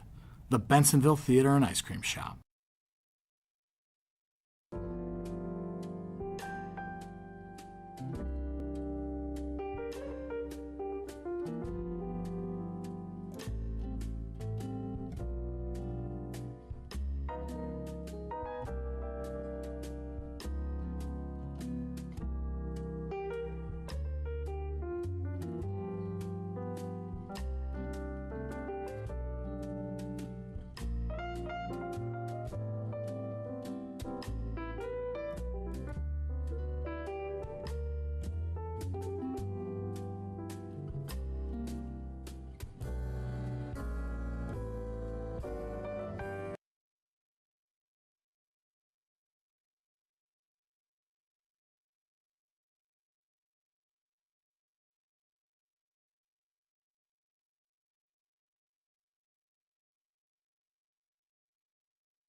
We have a quorum. Please join me in reciting the Pledge of Allegiance.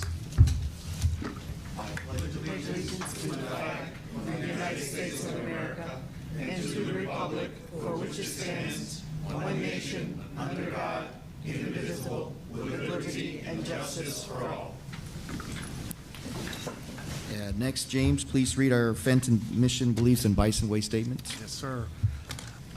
Our Fenton mission statement: cultivate successful, passionate, empowered learners through rigor, relevance, and relationships.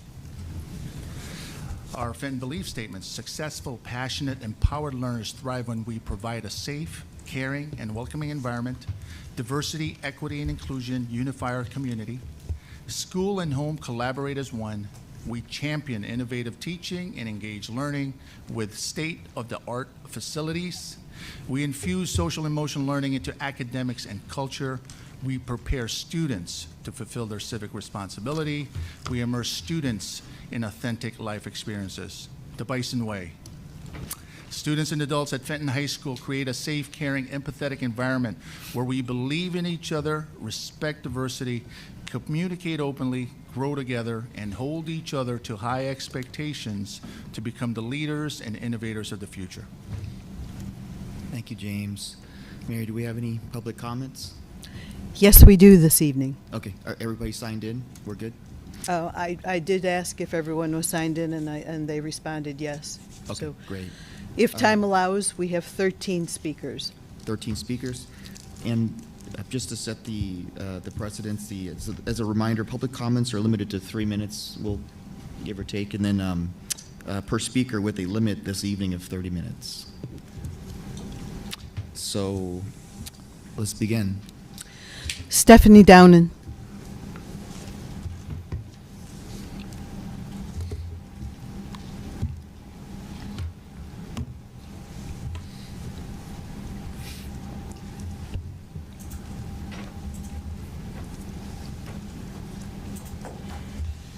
Hi, good evening. My name is Stephanie Downen. I am in my 18th year here as a science teacher. My favorite thing about Fenton has always been our students. They're incredible. I'm aware we are in the middle of contract negotiations. It is very important to me that the Board of Education and the association negotiate a fair contract. Thank you. Can we just make sure the mics are on? Her mic is on. Year teaching at Fenton High School, and my absolute favorite thing about this school are the students as well as my incredible colleagues, and I would like us to have a fair negotiated contract. Thank you.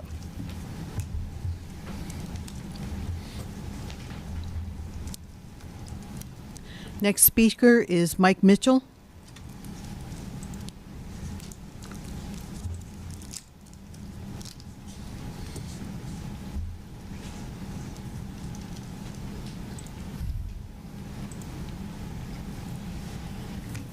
Good evening.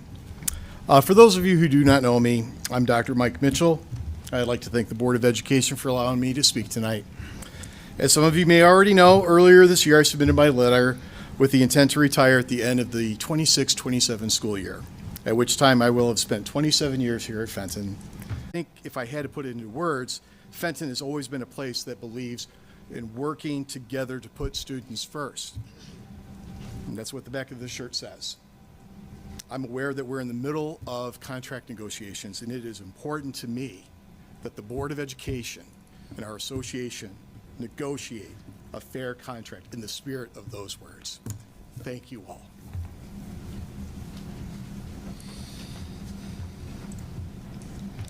Next speaker, Paul Welsh.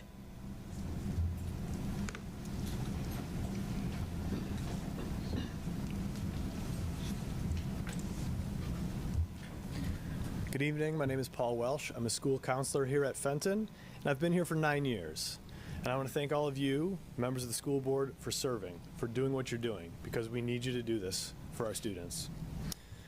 I stand here tonight in solidarity with my brothers and sisters in the Fenton Education Association, also in solidarity with the thousands of teachers and educators. Is it working?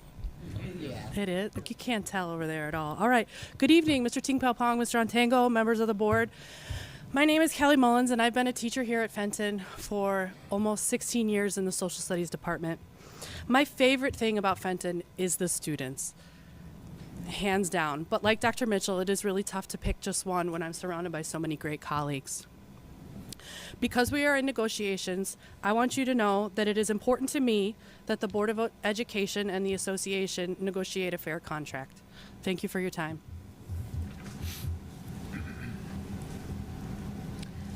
Okay, next speaker, Amy Vasquez.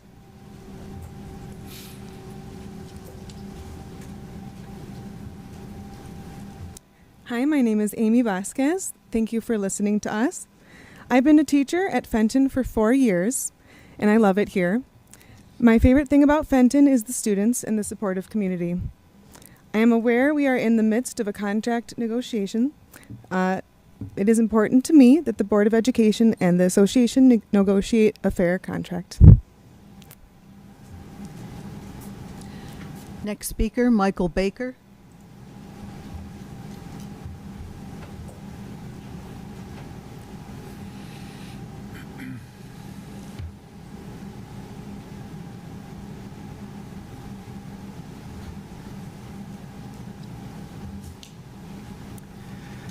Good evening, everyone. My name is Mike Baker, and I've been a teacher here at Fenton for 10 years. And like some of my colleagues have said, it's very hard to narrow down a single favorite thing, but it's because the entire community here at Fenton is incredible. And I've been so blessed to have so many incredible, uplifting moments with all members of that community, from students to my colleagues to parents, administrators, and the custodians and maintenance workers who keep this place running day in and day out. Over my career, there's been countless positive, amazing experiences that I've had here. Everyone in this community who believes in the power of education and the mission of FHS to educate and to inspire, going back a few years. And I believe that strong contracts, which attract and retain top talent, are a key to keeping Fenton great. And it's important to me that the Board of Education and the association negotiate a fair contract. Thank you. Next speaker, Don Kane.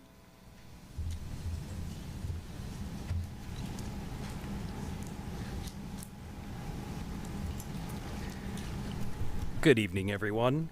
My name is Don Kane, and I've been a teacher here at Fenton for 10 years. My favorite thing about Fenton is the incredible support and fair treatment that we receive so we can spend our energy on what's most important. That is educating our students. I'm aware that we're in the midst of contract negotiations, and it's important to me that the Board of Education and the association negotiate a fair contract. Thank you very much.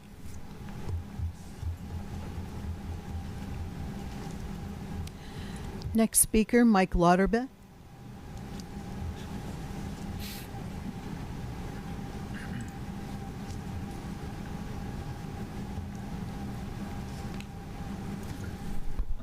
Good evening. My name is Mike Laudermuth, and I've been a science teacher here at Fenton High School for 18 years. My favorite thing about Fenton is the collaborative spirit among all of the staff. My colleagues and supervisors have always supported me when I have needed help, and they constantly remind me that our goal is to work together to better support our students.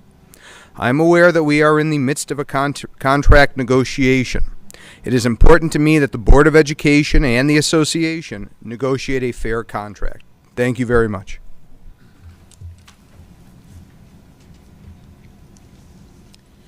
Next speaker, Sue Gaska.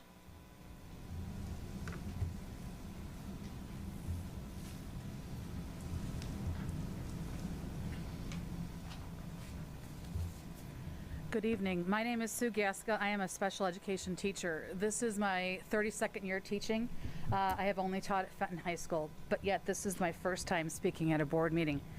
My favorite thing about working at Fenton is working with young adults to foster a love and understanding of math.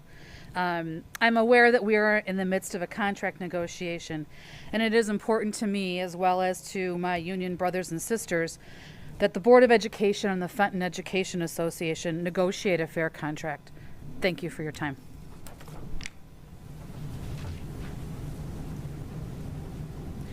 Next speaker, Kelly Lamy.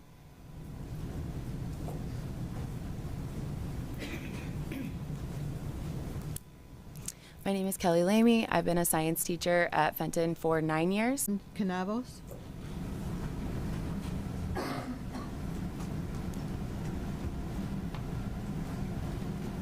Good evening. My name is Janet Hahn Canavas. This is my 14th year at Fenton High School teaching math.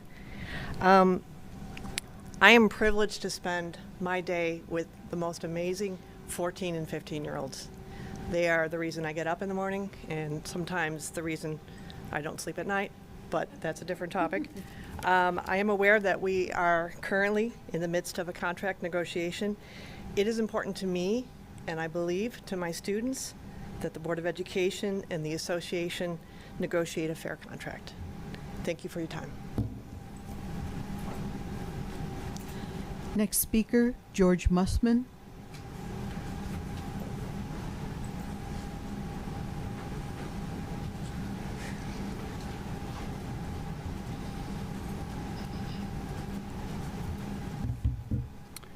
My name is George Mussman. I've been a teacher at Fenton for 21 years. My favorite thing about Fenton is working at the home of the bison. That's because I've been in other schools that don't feel like home. I have friends and family who teach in other districts, and their experiences don't make them feel like they are at home. And unfortunately, there have been times before this board was elected where Fenton wasn't a home. What makes Fenton a home instead of a workplace is that at home we don't always agree with one another, but we do agree on our goals, and we just have different ideas on how to achieve them. I am aware, as I'm sure you all are, we are in the midst of contract negotiations. It's important to me that the Board of Education and the association negotiate a fair contract with the common goal of providing great educational opportunities for all the kids in the home of the bison. Thank you. That concludes our speakers for the evening. Check. Thanks for coming this evening, and we appreciate the comments. Next, we have recognitions. So, Dr. Batson.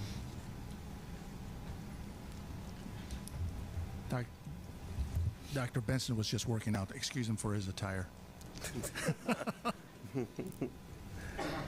All right, let's kick this off on a high note with choir student Aiden Torres. Aiden, come on forward.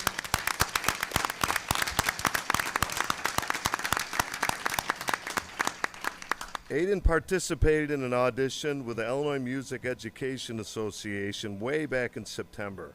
He was then named to their ILMEA District 1 choir, which includes most of the Chicagoland area. The recording of his audition was then reviewed for the ILMEA State Festival, and he was named to the All-State Honors Choir. Remember, this is the highest, most prestigious ensemble in Illinois. We are extremely proud of our performing arts here at Fenton and pleased to honor Aiden here tonight. I'll now hand it over to Mrs. Sarah D. Williams to share a few more thoughts on Aiden. Thank you so much. A little bit more about the audition process. Aiden had to prepare 5 pieces. We started very early in the school year. He met with me weekly along with the other students. He also had to prepare scales and triads and then submit a trial audition to me so I could give him feedback and then submit that via video to the state office. Once he was selected, as Dr. Benson mentioned, he participated in the ILMEA District Festival, but then a little bit more about the State Festival. The State Festival is 3.5 days of intensive rehearsals from about 9 a.m. to 10 p.m. of singing to get 5 brand new pieces prepared for their performance. He had the honor of working with Dr. Brandon Williams from Rutgers University and did an amazing job getting his pieces ready for that final concert. We are so very proud of Aiden and all of the work that he put in to be selected for the Honors Chorus. Congratulations again, Aiden.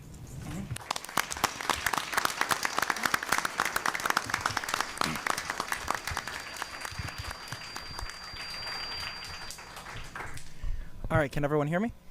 All right, so as mentioned, my name is Aiden Torres, and as mentioned, I was selected for the ILMA All-State Honors Course. There are a few individuals I would like to thank tonight. I would first like to thank my choir director, Miss Williams. Can I have a round of applause for Miss Williams? Miss Williams has taught me from the beginning that with just a little bit of extra work, with just a little bit of repetition, you can achieve great things. My first round of auditions didn't go quite as well. My second round of auditions did not go well at all. But the third time around, I made sure to spend a little bit of extra time.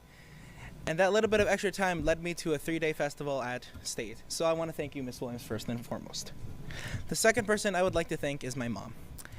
My mom has been a driving force my entire life, driving me to rehearsals, driving me to scouts, driving me to school, especially when she didn't want to drive me to school. As of recently, my mom's been in pretty undecent condition. She is currently well. She is resting at home. But I would just like to give a moment of recognition to my mom for being one of the hardest working women I know in my life. Can I have a quick round of applause for my mom?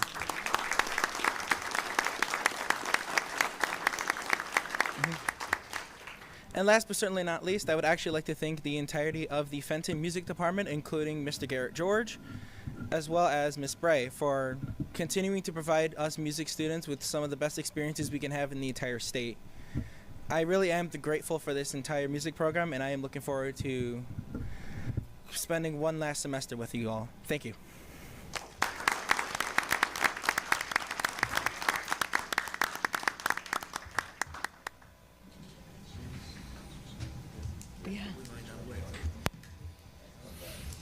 Right up front.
Congratulations again.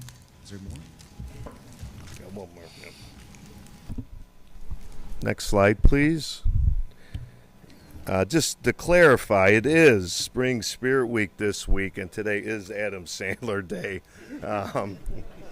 Guess the movie? Anyone? Grown-ups, that's right. Grown-ups, too. Look it up when you get home. Okay. Let's move on now. We're going to have the Olympics basketball team come on forward. That's right. I feel part of the team today. This is ironic, but here we are. Now we welcome our silver medal Olympians to the stage. They truly had a magical season, dating back to January when they upset undefeated Glenbard South Raiders to clinch a spot in the Special Olympics Region C state tournament. Before heading downstate, the Mighty Bison starred in one of our pack-to-place games. We swept Morton in the doubleheader. The field house was electric. The fan support was unbelievable. It was just a really special time where we honored this team. Then in March, the same Bison went down to Illinois State University and upset Lyons Township to qualify for the state championship game. They played Chatham-Glenwood in the title game. It was a close game, back and forth, all the way to the buzzer. We came up just a few points short. Literally, the whole school was on the edge of their seats with updates that day as we were trying to find out how the game went. But we want to let you know that you made us all proud with your performance at the state tournament and your second place finish. Now I'm going to turn it over to Simon Sanchez and Emma Keel to share a few more thoughts.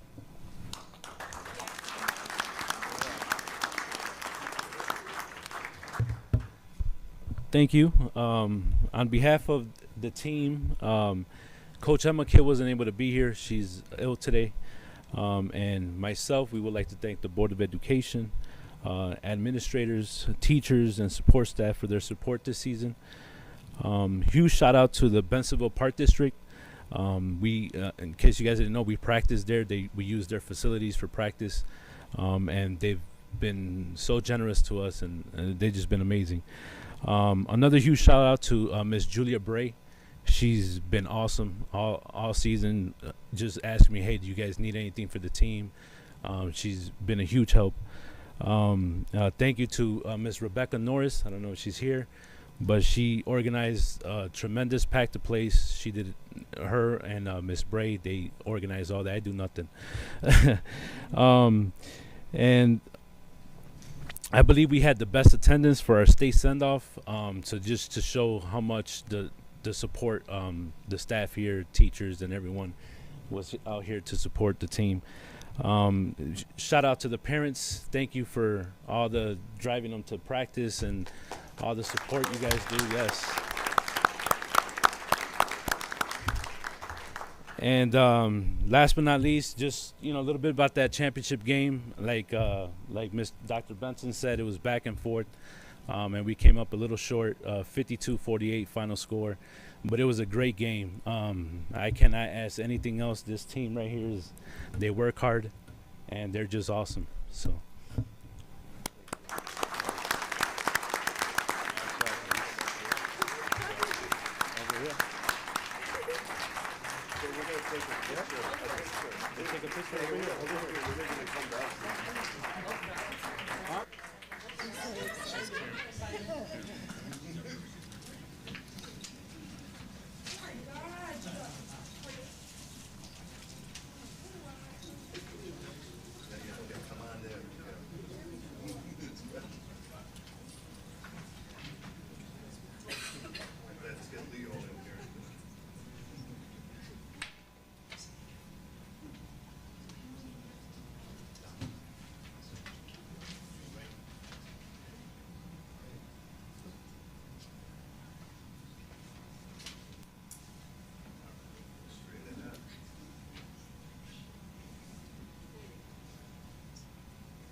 Take it all. Take all the cookies, the bags. It's all for you.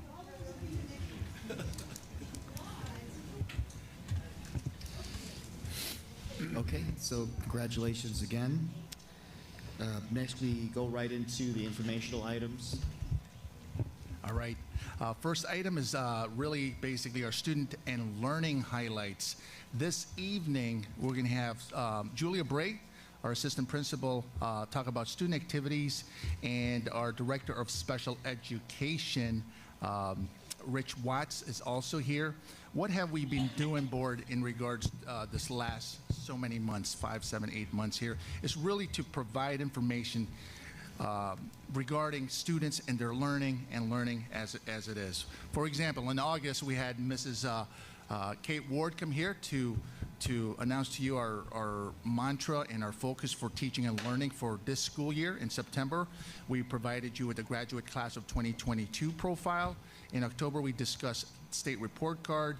In November, we talked about the courses we offered here at Fenton.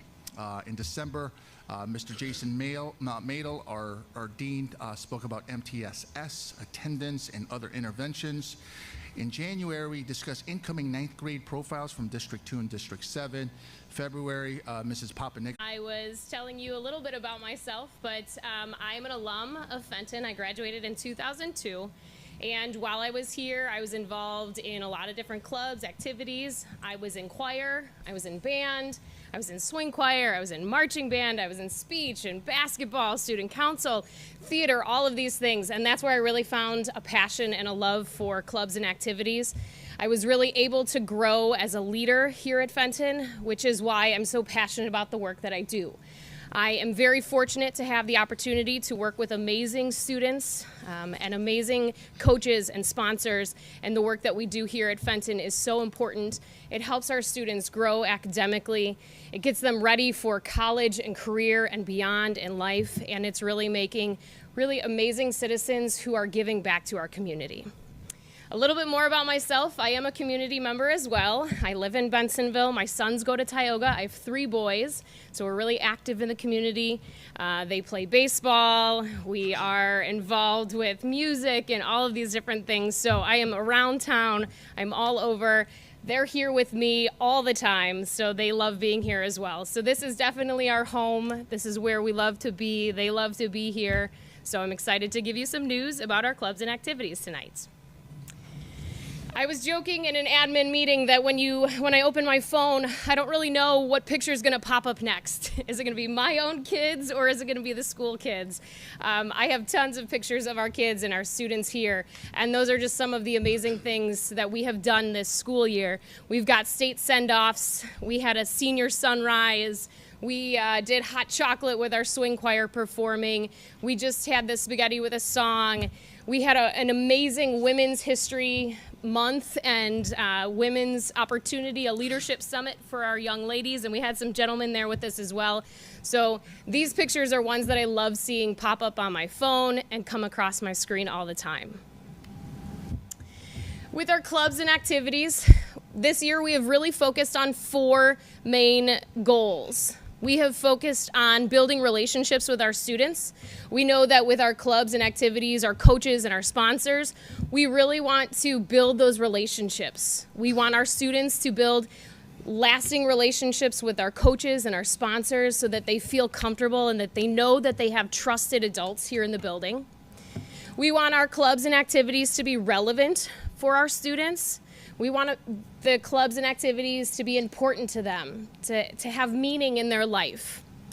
We are growing amazing leaders here. All of our clubs and activities provide opportunities for our students to grow as leaders, and we want to empower them as well. We want them to be contributing members of our communities of Bensenville and Wooddale, and so those 4 things are really what we have focused on this year with our clubs and activities. With our current programming, Fenton-sponsored clubs, so these are approved and are through our contract with the FEA. We currently have 36 clubs and activities on campus. Some are competitive. They are course-related, some of them, honorary, they're hobbies and interests, and they're also music-related. We also have 2 clubs that are new and in our pilot status. Those usually run for about 1 to 2 years, depending on involvement. We also, with clubs and activities, we look at our 21st Century Grant with Frida Kahlo. We have 9 active clubs, and with these clubs, they provide access to services and resources that improve the quality of life and public participation. They encourage opportunities for growth in various different clubs and activities. And we've also been able to provide tutoring after school and also some SAT prep for our students. A little comparison between last year and this year. So looking at our enrollment, last year we were at about 1,453 students. We had about 400 of them participating in clubs and activities. And then you can see the breakdown between males and females, with about 187 of those students coming from low-income backgrounds. Last year, we had 189 students in one club, more than one club or activity. This year, I'm very happy to report that we have seen a lot of growth. we have 760 students who are participating in clubs and activities. 386 of those are females, 374 are males, so a big jump, especially with our males. 414 come from low-income backgrounds, and 329 of our students are in more than one club or activity.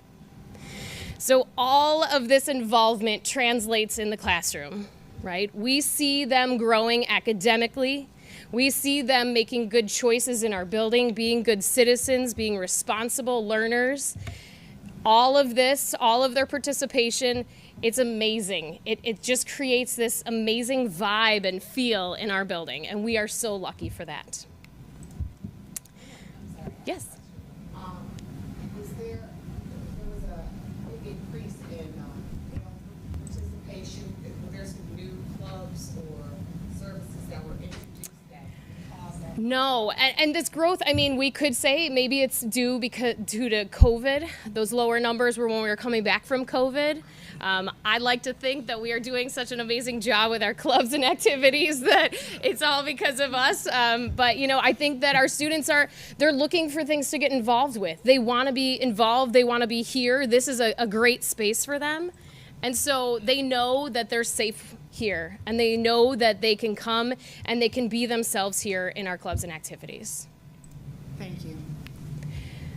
A little bit about our year. We started off the year with a clubs and activities fair. So we wanted to make sure that our students right away were able to get involved. So we set up a clubs and activities fair. We also had sports in that club and activities fair with us in August. New this year, we started another one at the start of second semester. We called it an involvement fair, so that way it encompassed everything that we have to offer here. And we got some really good participation. Kids were signing up, becoming active in all of our clubs. These are just a few of the things that we have hosted this year through student activities. Obviously, homecoming is big with Student Council. They hosted our homecoming, which was a Las Vegas theme. We also had free hot chocolate in the whole month of December on Fridays for our students, and we had some music from swing choir and different clubs. We had a holiday tree decorating event. We also had a purple out in conjunction with the Young Women's Leadership Summit. We were able to work with District 2 for the Young Women's Leadership Summit. They brought over about 100 of their 8th graders, and they joined us for a morning of a panel with some amazing speakers. We did some team building with them, and we did some reflection on their own personal growth. We also have been able to, through Frida Kahlo, offer tutoring and homework help as well as SAT prep. So we've given students with SAT prep a lot of opportunities to join us Tuesdays, Wednesdays, Thursdays, whatever works for their schedule, any way that they can come. And if they haven't been able to join us in person, we did have an option for them to do that through Khan Academy, through our Ingenuity as well. They were able to do some online work on their own. Could you explain Frida Kahlo again? Sure. So Frida Kahlo is a grant that we have. It is through the state, and we work with the Frida Kahlo organization, and we are able to offer clubs that our students are interested in, and we are funded through that grant. So those clubs that are Frida Kahlo, they are funded through that grant. We have clubs like a K-pop dance club. We have obviously our tutoring and our SAT prep. We have ALAS. We have a lot of different opportunities. In the past couple of years, we've also done a cooking club, and this Frida Kahlo grant has also funded some of our summer programming. So, yep. One of the clubs played at the Kermesse, the mariachi. Yes, oh, the mariachi band as well. We also are trying to stay connected with our families and our communities. We have been promoting all of our activities this year. Open house, obviously, we had a big turnout for that. We had a Bison fan shop. We'll have another one in the spring. We welcomed over 200 students from the class of 2027 in January, and we also had an early grad send-off in December. And like Dr. Benson said, it's Spirit Week this week, so here we are, Adam Sandler Day. He didn't lie, it's right there. one of my favorite parts of this job is that I get to have spirit weeks and work with the students on picking some really fun days and spreading the word and getting that spirit and that really cool vibe and fun atmosphere here at Fenton. So our spirit weeks have been something really fun all year long. There's also another one coming up around prom. So Dr. Benson, start planning now. We are not done this year. It is only March and we've got a long way to go. Our clubs and activities, we've already started planning for next year. What that looks like is we are starting to look at what we did this year and setting some goals for next year, looking at evaluating our programs and also planning calendars, looking at our space and our facilities and how we can get better for next year. Some of our students attended an Upstate 8 Conference Leadership Summit. They came back and they were just like, this is so cool, we have to do it here. So I had the opportunity to visit West Chicago and watch them do their leadership activities with some of their students. So we hope to be able to bring that Leadership Summit back here to Fenton next year. Looking for leadership opportunities and conferences for our students. Looking into having a leadership recognition for our students, our student leaders, anybody who's in our clubs and activities, and then also as part of our strategic plan, clubs, activities, and athletic council. So, any questions? No? All right. Well, thank you for the opportunity, and we look forward to seeing you guys soon. Thank you. You're welcome.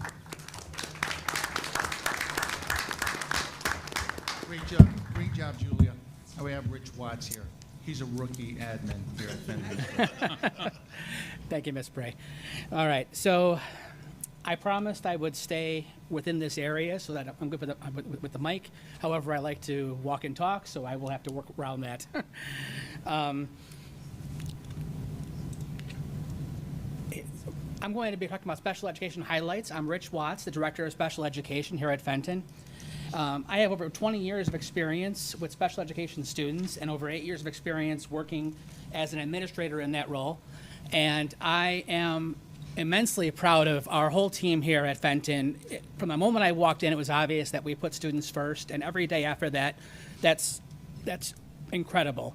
There are other districts that don't do that, so I mean, that is a fantastic tribute to Fenton and everyone here and all the families, community members, and teachers and students. So I tried to figure out how to open this up and how to think about it, and I really thought about our Fenton belief statements, and I realized that they really drive everything that we do here at Fenton.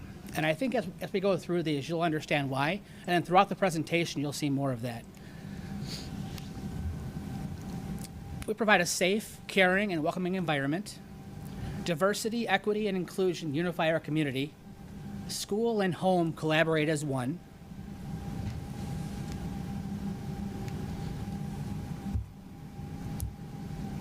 We champion innovative teaching and engaged learning with state-of-the-art facilities.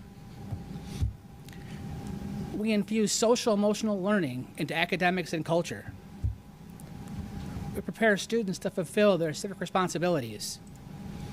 And we saw some of that here tonight with our students, our Olympians, right? And behind the scenes, all of the mentors and the student assistants that go with those students that help support them. And we immerse students in authentic life experiences, which you'll also see here. It's really huge, important. It's an important piece of learning is the learning that happens in the community, in our grocery stores, in our parks, in our libraries, right? That students are welcome and that they come in confident. And our job here is to make sure they have that confidence. Let's talk about numbers. The state has seen an increase in special education students over the past 3 years, post-pandemic. Fenton has seen that rise as well, although to a lesser degree. But if you look, we have 13% of our students right now have special needs, where the state average is about 17%.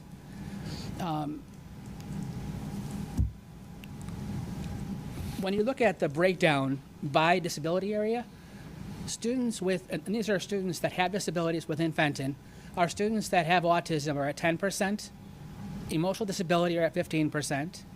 Intellectual disability are at 9%. Multiple disabilities are at 1%. Other health impairments are at 9%.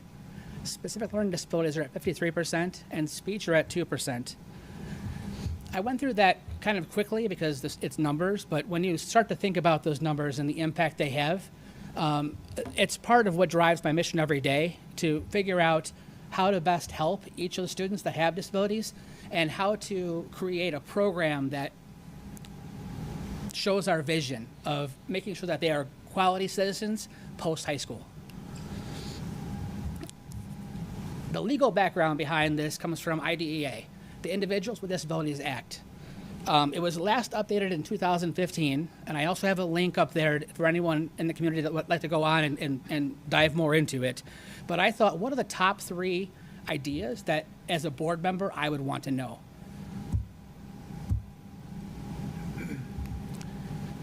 School districts must provide a free, appropriate public education to children with disabilities. Students must have meaningful access to the same age peers without disabilities whenever appropriate. And later on throughout the presentation, I'll show you kind of how we do that. And child find. All public schools must look for, find, and evaluate students who need special education, right?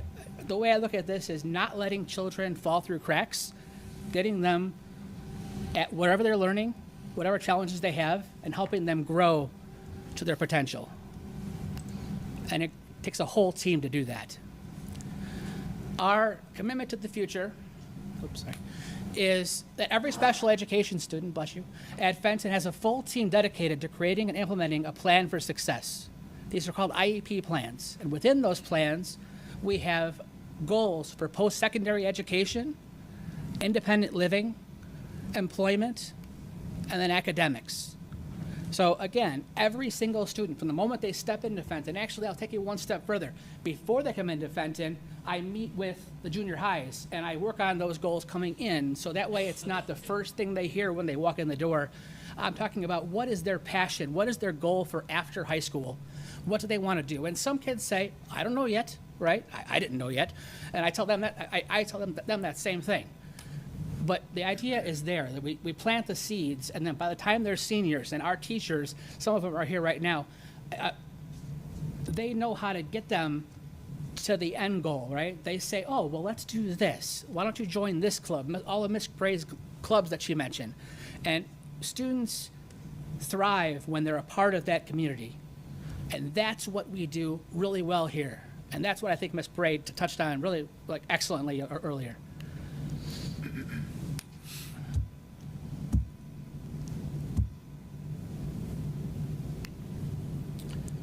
All right, so our Fenton Special Education team. So because every student has an individualized plan, right, we have to figure out how to help them, and where do we start? Well, it starts with an evaluation to figure out what is the core concern, right? And from that, we have a whole team of individuals that I won't read off because they're all up there. You see them. The school is full of professionals that are geared towards helping students wherever they struggle. Reading specialists are not up there, but we have those as well. Like making sure that our students are getting the support they need everywhere throughout the building. We have counselors that I'm proud to work with because they put special ed students first. And I just said counselors, but everybody, everyone that I have worked with so far at Fenton, like they say, what do your students need? And again, for those of you who are I'm new to Fenton, but I've been in the business for a long, long time. This is a wonderful thing.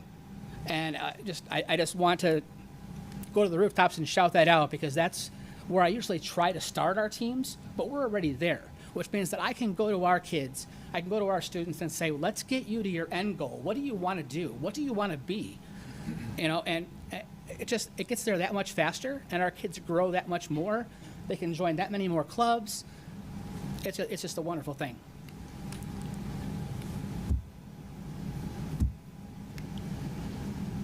We have a strong, valued partnership.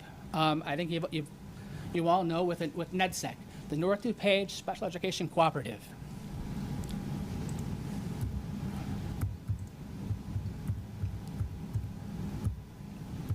Sorry. Within our school, we have our academic life skills program. And again, this is where it really helps us to have this program within our school, because this is where all of our students see this. This is where our student volunteers step up and they say, how can I help? And they come to our offices and they ask for ways. And whenever I stop by Ms. Bray's office, she has students in there all the time that are asking, how can they best help our students? And it's not just our life skills students, it's everyone. But I think that that just shows the community. Lincoln Academy is our public therapeutic school. And then TLC is our Transition Learning Center, and I'll tell you more about each of these programs here in a moment. My apologies, but by the way, I had to use the computer too because I was afraid my vision wasn't so good and I couldn't see the boards. All right, academic life skills program. Life skills teaching focuses. We focus on academics. We focus on communication skills. So when I walk in and I'm working on just basics, hi, how are you, and having that good response. We saw it here. Students that are open to be able to share, and just fully be a part of the community. Motor skills, behavioral skills, social skills, pre-vocational and employment skills, and your daily living skills. Every day, we have teachers that are working on all of these things and all of the lessons, and they combine them all into one lesson, so the students don't even know they're learning certain things. It just kind of happens. And again, for those, like if you come visit, it's just a beautiful place to be. Like it's like watching magic, and just again, the growth that happens over time. More about our life skills. Again, they learn collaboratively throughout Fenton. This is where it helps to have students right here in our building because they're in our hallways. They are us, right? All of us. So we're all learning together.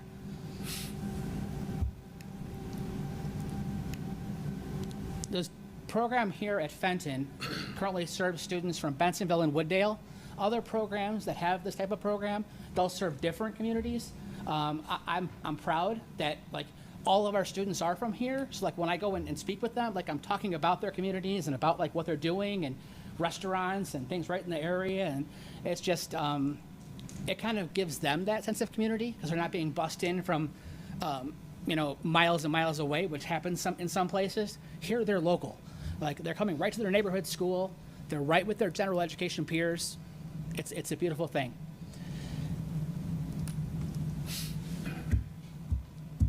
Back to the eyes thing.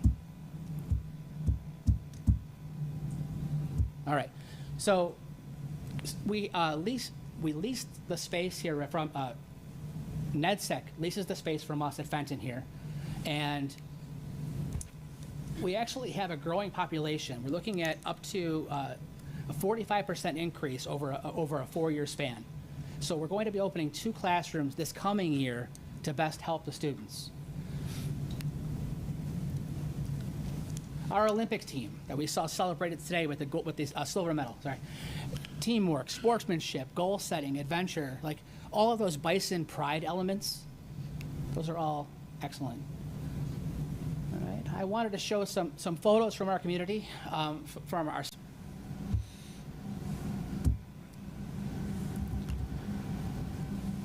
Bensenville Park District. We have they have complimentary fitness memberships, recreation opportunities, and community participation. Again, being involved in the community. And then you may have seen our students at the grocery stores. Our students from our life skills class, our TLC class, they all go to the grocery stores together. And that's all part of a larger curriculum where we're working on like how do you go through magazines and pull out what are the best deals? How do you go to, how do you budget for meals? How do you plan for meals? In some of the more advanced classes, how do we take and measure to make sure that we're cooking correctly? And then with help of again, we have peers I'll show you later on, and staff, like cooking those meals within our building here, and then sharing that out. And at the grocery stores, they work on price comparisons, again, money management, budgeting, cooking prep, self-advocacy, being able to ask for items in the store, like things that are often taken for granted, but again, skills that really do help our students day to day. Okay, back to the civic opportunities, again, from our Bison beliefs, right? How do we have all of our students grow together? We have Bison buddies who help our students, right, who are all involved and doing different things. Like maybe you've read the articles in the paper from the trunk or treat celebration or different types of things that happen in the neighborhood. Our Bison buddies are right there with our students helping. The adapted PE student leaders. Again, our students all take PE. We make sure of that. This is when we make that happen. And again, we have student leaders who step up, and those student leaders, again, also grow along with all of our kids. And then the Special Olympics volunteers. It takes a village. So we all work together, and these are just some of the things that we see every day. I just wanted to share this out. And it was hard to find, similar to Miss Bray, hard to find the right pictures, right? Because there are so many. Actually, some of these are here are videos, and I was debating, do I show the video of the weightlifting? Because it really is cool. But I stuck with the picture for now. But if you reach out, I'll share the video. Again, our community, we packed the place. When I first saw that idea come up, when we were talking about it, it was brilliant. And then the turnout was astounding. Right? We had the whole gym filled. Dr. Benson did the intro. You know, it had the professional sports feel. It was great. It was good stuff. And our band and everyone else was there. It was excellent. Oops, sorry. All right. So now back to some of the legal ends of it. So we have to have a continuum of services for every school has to have this to make sure our students' needs are met. We have right now we have 20 of our AP classes, our advanced placement classes, have special education students in them. To me, that's a great success, and I hope to grow that for next year. We have general education classes with teachers that reach out to me and say, "How can I help?" Again, a blessing. Co-taught classes taught by a general education teacher and a special education teacher, where they work together, where our goal is where students can't tell who's who in the classroom because they're all learning at once, that community feel. Smaller classrooms taught by a special education teacher that follows the same curriculum. Again, for our students that may need a little more help, a little more guidance, right? And then if they even need even more guidance, then we go to an alternative curriculum. But those are all here within Fenton. And then classes that are centered on social emotional learning. So, you know, our day and age right now, this is a major issue. And we make sure that we have students' needs met, and they're met within our building. Our goal is to keep them within Fenton, to keep all students within Fenton whenever possible. Now, on occasion, we have students that need more assistance than what we can provide here at Fenton. All right, that's where our public therapeutic school comes into play. And we have one through NEDSEC. Again, lucky to have that. They focus on self-awareness, self-management, social awareness, decision-making. And the best part about having that be a part of Fenton through NEDSEC is I have instant access to all of our students. It's close by. I probably visit it twice a month and actually see our kids in action with the end goal of being to bring students back to Fenton. Right? That's the end goal always. If it's not possible, though, then we make sure our students are learning and they get their diploma. And through board packets, you may have seen some of these names up here, Metro Prep, Glen Oak, Seal. And I just wanted to kind of bring this to your attention so that you knew what they were. Those are our private therapeutic schools. This is kind of when the most intense social, emotional, and behavioral needs, that's where those are met. And again, our goal is to bring them back, but make sure they have the quality education they need at this moment in time. Okay, a little more about our TLC. It's our Transition Learning Center. It's for 18 to 22-year-old students. And the focus is on pursuing post-secondary education, vocation, independent living skills. We partnership, I say we because I'm part of TLC too, right? We partner with College of DuPage, and we have several students that attend both TLC and COD simultaneously. We have some students that are at TLC and out in the workforce through workforce coaching and other measures to help them so that they can get quality, sustained employment. Because again, that's our goal, that they are either in college or they're working and quality citizens and doing the best they can as part of our community. So here's some pictures from the program. We have students that, and they'll use our Fenton site also. We have students that are participating in recreation and leisure. We have the TAP, which is the Illinois Autism Program, annual walk for autism. And we have students that are helping to maintain a garden and greenhouse. I just wanted to show you some of the in-community action items that we do. And we are always looking for more. So I'll show you at the end of this, I'll show you a list of all the communities and all of the businesses that have reached out to say, you know, how can we help Fenton students? And I want to give them accolades because that's how we get there. Okay. Here are some photos of students that are participating in vocational training, again, within stores, within the library. And as I put in the article in the paper, our students get the real world chances to learn those skills. That helps them for a lifetime. Okay, so to give a shout out to some of our paid partnerships and employment, Ace Hardware, Bensenville Library, the Bridgeway Senior Home, Quartz Plus Elmhurst, Earth Paint, eWorks Electronics Recycling, Edge Ice Arena, Jewel Osco, La Huerta, McDonald's, State Farm, Walgreens, Westin, White Pines, us, U.S. Foods.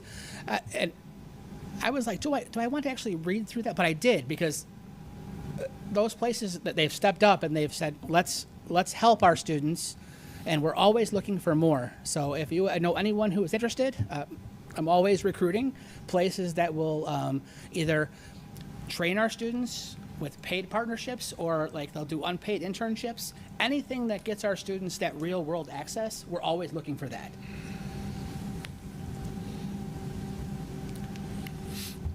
All right, our parent connections. Our next special education parent meeting will be April 27th here at Fenton. Our focus will be college, work, and recreation. Here are some of the partnerships that will be joining us. We'll have DRS here. That's our Department of Rehabilitation Services. Our Parents Alliance Employment Project.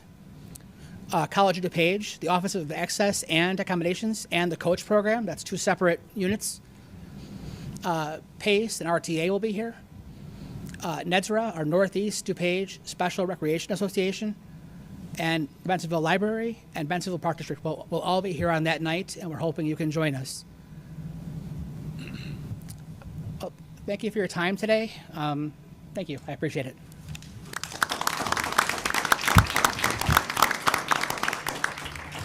Any questions? Any questions? Sorry. So proud of this program. Robust, comprehensive. We start at middle school all the way beyond college. Great job, Rich and Julie as well. Sorry, Jim.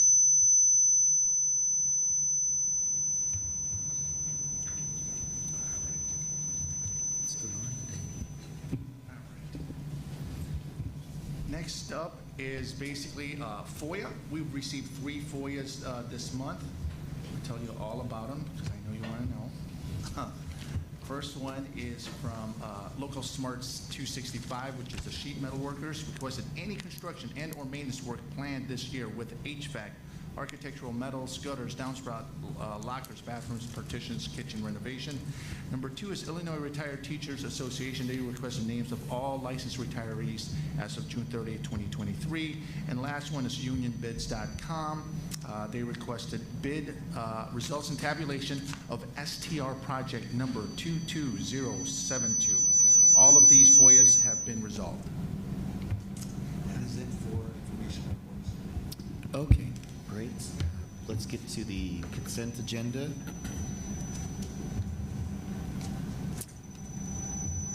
And was there any comments, questions on any of these items? Yes? Oh, no. Mr. Kovac, yes? No question. Okay. summer schedule, summer staffing, anything? Otherwise, we'll go right into approving it or not approving it. We'll vote. Okay. May I have a motion to approve the consent agenda as presented? And a second. So moved. Second. This IGA. Yes. We would like the board, we recommend that the board approve this motion. This is an IGA, intergovernment agreement between DuPage County Public School Districts and Special Ed Cooperative, NetSec, as you heard earlier, to assist each other just in case if there is a catastrophe. What do we mean by that? A mass violence catastrophe. It could be an accident like a train derailment or a fire. When a district cannot do it alone. So we're asking other districts to assist us if that happens. What's nice about this is that all of the school districts are unanimous that we do want to help each other. So this is just one of those great ways to help each other during times of crisis. Questions, you guys? I'll make a Seems motion. pretty smart. Okay. Can I get a motion to, here, let me read it legally. So may I have a motion that the Board of Education approve the DuPage County Response to Crisis Intergovernmental Agreement as presented? I'll make that motion too. Second. And Kent for second. Can I get a roll call, please? Rago, Yes. Haid, Yes. Kovac, Yes. Lewis, Yes. Redzinski, Yes. Figueroa, Yes. Tingpo Pong. Yes, motion passed. Next, we get to certified staffing plan for the school year 2023-2024. Board, we do this every year. Basically, this is what it's all about. This is the number of teachers or certified staff we need in order for us to carry out and execute our student programming. What is the student certified planning plan based on? It's, as you heard Rich said today, it's comprehensive, it's robust, and we need teachers and adults to fill those positions to get those all of those goals completed. Another one is we want to make sure when our students sign up for a class that we have a teacher in there as well. And lastly, it depends on our population. You saw the number there for 1470, 1460.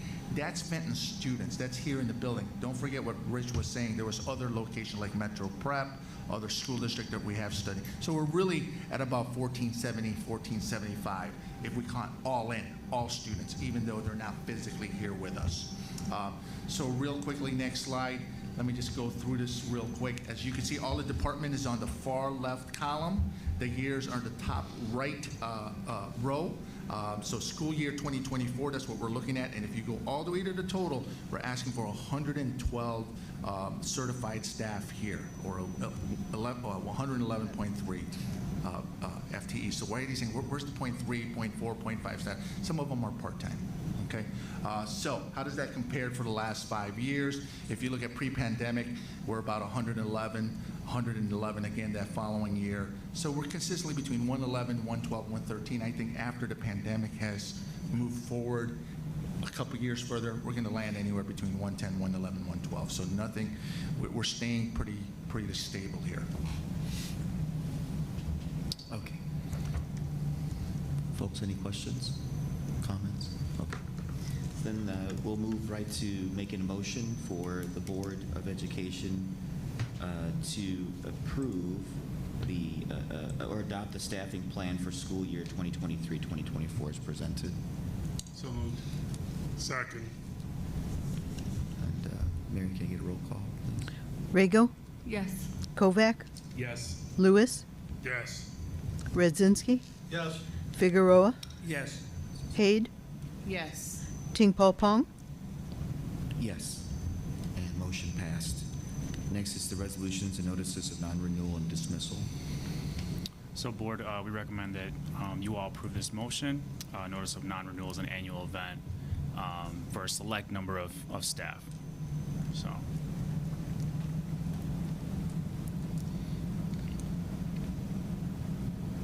Is this number higher or lower than average?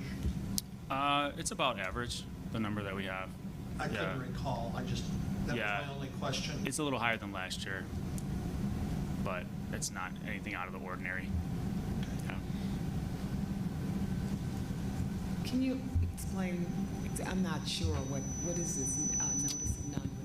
Yeah, some individuals, some of them it's due to performance, and some of it's for other rationale. But yeah, these conversations have been had. They're aware. They're all aware. They were all made aware a while ago. So yeah. And do they usually just give their own, why am I having a brain freeze right now? Do they usually give their own, somebody help me out here, do they quit?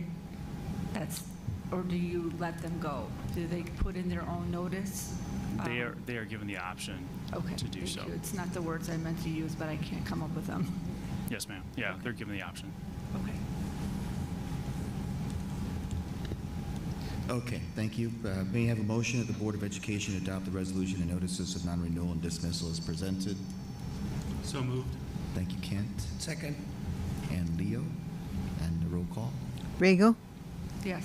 Lewis, Yes. Redzinski, Yes. Figueroa, Yes. Haid, Yes. Kovac, Yes. Ting Po Pong. Yes, motion passed. Then we got the copier lease agreement.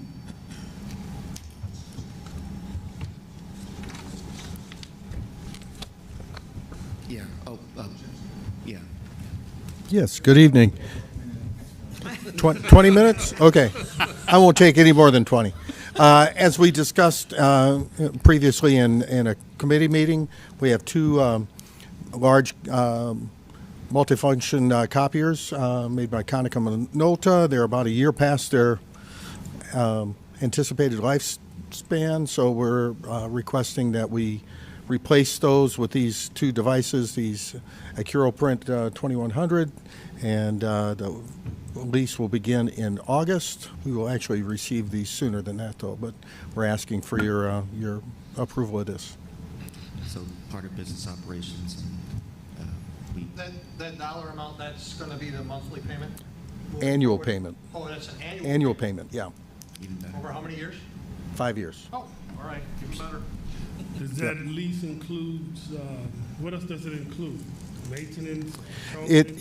There's two components. One is leasing the actual device, and then there's an additional, what they might call a click charge, a per page cost. That's a sub-cent cost per page that includes all the maintenance, toner, that type of thing. So it's All inclusive? Yeah. So that's already budgeted. The click charge will actually go down because it's slightly lower with these machines than what it was with the previous machines. So that'll actually offset some of the lease payment as well. This is the high traffic, high usage, heavy. Yes, these are very large, what we consider production quality machines, production class machines. High speed, lots of features, binding, hole punching, stapling, that kind of thing. All right, thank you, Doctor. Any other questions? Let's get right to the vote. May I have a motion that the Board of Education approves a 5-year lease of two Konica Minolta AcuroPrint 2100 multi-function copiers beginning August 1st, 2023, with an annual payment of $4,082. So moved. Second. Thank you, Carrie. Thank you, John. Roll call. Rego, Yes. Redzinski, Yes. Figueroa, Yes. Haid, Yes. Kovac, Yes. Lewis, Yes. Ting Po Pong. Yes, motion passed on that as well. And we get to the Chromebook purchases. Again, something we discussed in committee meeting earlier. We're looking to purchase 355 Chromebooks for the incoming 9th grade class. We do this every year. They're partially funded by our Title I grant funding. And so for your approval, recommendation to purchase these Lenovo Chromebooks. Yep, so bottom line, it's cost effective, better technology. Yes, yeah, better technology, improved features. It actually, by comparison to last year, we purchased about the same number. The price went up about $2,100 or something in total. So it was an incremental increase, not like other things that have gone up quite a bit. So You mentioned, I think, as far as it has before, is that correct? That's correct, yeah. Our Title I funding this year was somewhat lower than it had been in the previous years, so we're covering a slightly larger percentage of this cost with our own budget, which we were able to do. We were able to cover. Very good, thank you. Okay, so without any other comments or questions, may I have a motion that the Board of Education approves the fiscal year 2023 purchase of 355 Lenovo 500E Chromebook computers from CDWG for the amount of $181,907.96. So moved. Second. Thank you, Ken. Thank you, Sylvia. And roll call, please. Rego? Yes. Figueroa? Yes. Haid? Yes. Kovac? Yes. Lewis? Yes. Redzinski? Yes. Ting Po Pong? Yes, and motion passed. We get to the equipment recycling disposal list. I almost got away. This is periodically we gather equipment that we either provide to a recycling company that will sometimes provides us some cash for it, sometimes just does us a favor and takes the things away. If we can sell them or get some funding out of them, we certainly will. A number of these are just going to be recycled because they no longer function. So these are primarily copiers and printers. You'll see the copiers, including the two that you just approved on this list. We have to do this because they're our asset, and if they're going back to the copier company, we have to identify them as being recycled or donated or whatever. So this is a list of equipment. We typically have a much larger list sometime during the summer when we're doing clean out and replacing devices in classrooms and things. So I don't recall, do we get recycling credits, or do we actually have to pay somebody to recycle it? Typically, we don't have to pay. There's typically enough in here that they feel they'll sell it for parts, something to that effect. It depends on the mix of items. So my next step is once I get approval for this, I'm going to add this on some pallets, shop this list around, tell people what we have, and see what they do. Hopefully we'll at least break even, but maybe we'll even get a couple dollars out of it. Last time we did this, we got about $4,000 out of it. That's good. Okay, let's vote on this too. So I may have a motion that the Board of Education approves the disposal of the attached list of old and obsolete equipment that is no longer useful to the district. So moved. Second. Thank you, Carrie. Thank you, Kent. And again, roll call, please. Rego? Yes. Haid? Yes. Kovac? Yes. Lewis? Yes. Redzinski? Yes. Figueroa? Yes. Ting Po Pong? Yes, motion passed. And let's get to the painting contractors. Okay, just very briefly, this is for the painting work in the field house, the entire field house, the wrestling room, and the stairwell. We received 3 bids, and we are recommending the low bid from DES Painting for the field house, the alternate proposal, which would be the bleachers behind in the field house, the wrestling room and stairwells, for a total cost of $49,250, which was the low bid proposal from DES. Okay. And again, this was gone over in our business meeting Yeah, earlier. this was in our finance meeting. Finance meeting, yes. Considerably lower than the other bids that we received. Was very good news. Question on the painting real quick. I'm seeing some examples here of mortar bed joints broken out and things like that. Will that be repaired as a part of the painting process, or are they just painting over that? If they don't do it, we would do it, so yeah. It would be a combination of them and us making probably some of the bigger, larger repairs we're going to end up taking on as we would in any other year. But yeah, luckily we have a contractor this year that'll take care of some of it. Awesome. Great partnership. And we're confident that the low bid will meet standards? We believe so. They were recommended. They've got some stellar references. They've worked with other architectural firms. They were recommended to us by our firm as well. So we're confident that yes, they can meet the job. I mean, throwing a high bid out is one thing, but there's still a significant difference between the 2 other I just want to make sure we're getting quality work. Yeah, we'll ensure that. I know Mr. Koval did a walkthrough with all the proposed bidders, and they're aware of the work, and as I said, the references, but we'll definitely follow up with that and ensure that they are true to what they've told They us. have good references. I mean, we can only go by what we can go by. There's still a significant difference. It is. It's always, yes. We can hire him twice. Yeah. If we need For to, the if same they do amount. a good job, I'm sure we'll have Maybe more. we will. Good thought. You know, We got some other stuff we that's could how, pay that's how down the good, line. that's how good the bid See how was. this goes. You know, I saw that number. All right. Great question, John. Anything else? And Ken? No, I'm good. Thank you. All right, thanks. Then may I have a motion that the Board of Education approve the proposal from DES Painting to complete the painting project for $49,250.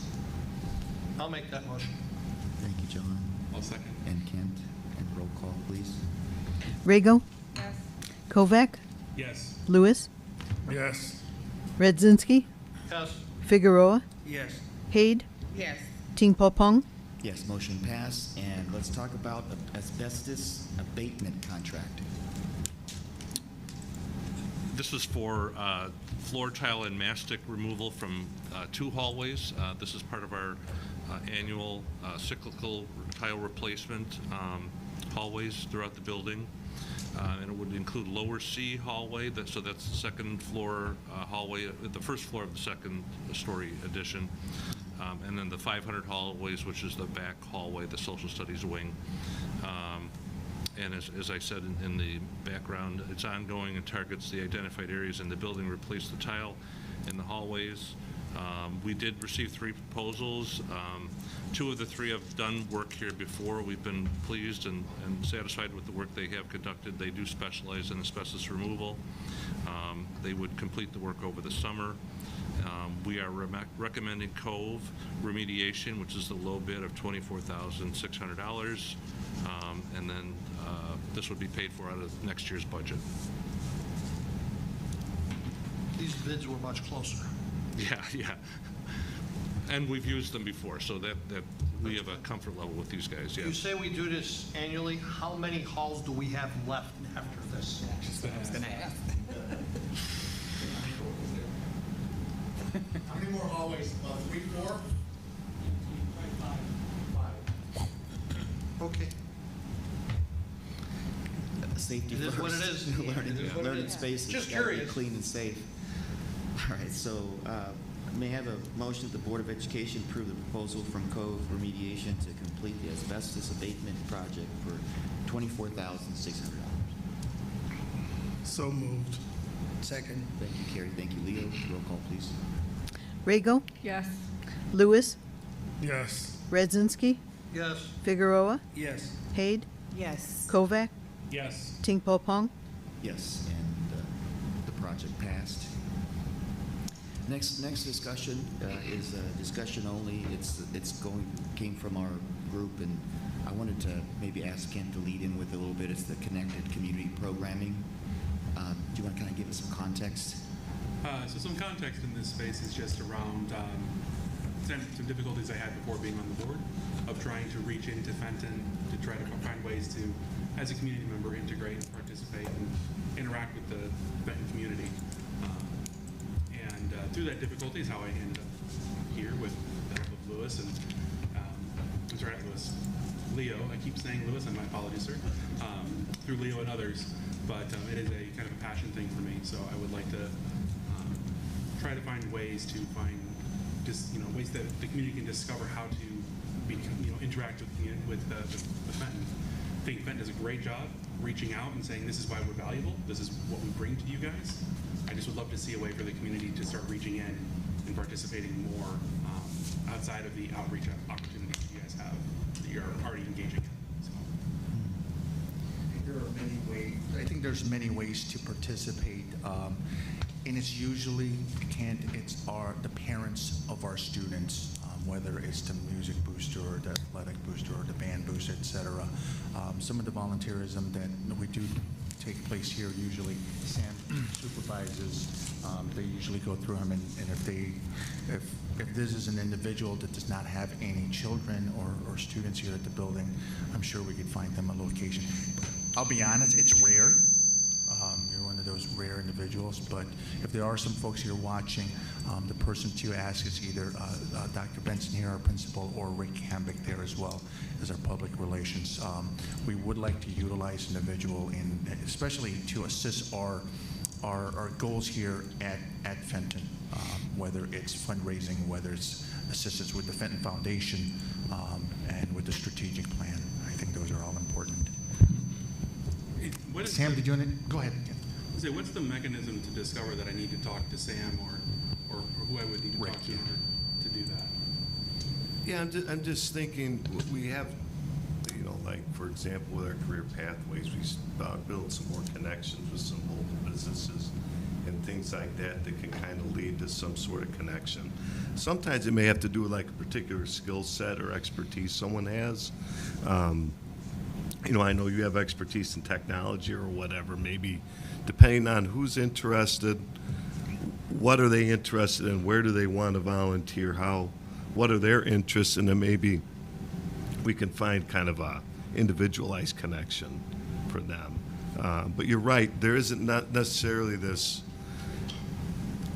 hey, we need volunteers for this event, because typically we staff it ourselves or parents are there in some way. So we appreciate the different lens. Didn't really think about it from your perspective, but obviously you're someone that's passionate, wants to be involved, and I'm sure there's others like you out there. So I'm not sure how we get that across, but certainly I know you were making inquiries, and now here you are. So, but not everyone's going to be on the board, right? And not everyone is going to know who to talk to.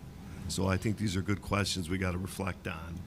But I think the key would be what is someone how do you want to help? What do you, like, for example, if it's a dance, we're not going to have community people come in and chaperone the dance. That just, we'll take care of things like that. But what other opportunities perhaps could we do? Because you felt that you kept hitting a wall every time you tried to reach out to somebody, you were met with silence, or we'll get back to you, and right. That was the thing. And really, it was also like going to the site and look, volunteers, click on that. First thing you ask, who's your student? So that immediately tells me we're not interested in folks who don't have a student here volunteering. And maybe that's not the intent, but that's definitely the message that's coming across. And when I heard someone else also say that the spaghetti thing that we had this, was it last weekend? Spaghetti with song, yeah. Someone else said, hey, yeah, I reached out and called through and was able to get a hold of somebody to start volunteering. I just kind of go, wow, someone had to spend a lot of time to do this, right? If I don't have as much time, or I'm curious or wanting to participate, but we make it really high barrier to entry, that just, sure. I worry about that perception from the community. But I also know it's balanced against the fact that we have to do background checks, we have to do vetting of these individuals, and there is a financial cost to that. We don't want to have 100 people say, hey, I want to come and help, spend all that time and energy to vet, and then only have one person actually show up. So I know it's a balance, and it's something that you guys will have to figure out, but it's one of those things where I'm just curious about what we can do to be a more Yeah, that's good. I know Jose and I were discussing this a little bit, and one of the things that came out was at our homepage, a volunteer clicker, as you suggested, or at another one was, as you know, we do a weekly newsletter. Probably just have a continuous interested in volunteering. Call this number. That makes sense. There could be, especially personalized. Yeah. Well, there could be a form online on our website, just a form that says, interested in being involved or engaged in Fenton, and you could have categories like, non-parent, retired, parent, something like that. Yeah. Alumni. Right. Go ahead. And here's the thing, we've got such a great school, great facilities, great staff, great teachers, great students, and in a way, we do owe it to our taxpayers to have easy access to getting involved and getting engaged. I think there's an opportunity here where the community can really see the good job that we're all doing. You know, not only from the press or the accolades or all those are great, but to actually be in it. You know, be in the process.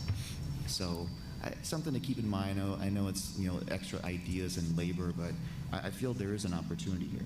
Well, there definitely is. It's just we just got to construct it in some way. I'm sorry, Sylvia, you were going to Oh, say no, go something. ahead. But we got Polish outreach, we got Padres Unidos, we got Kermesse, we have the foundation, we have the boosters. So hey, look, special ed, parent outreach.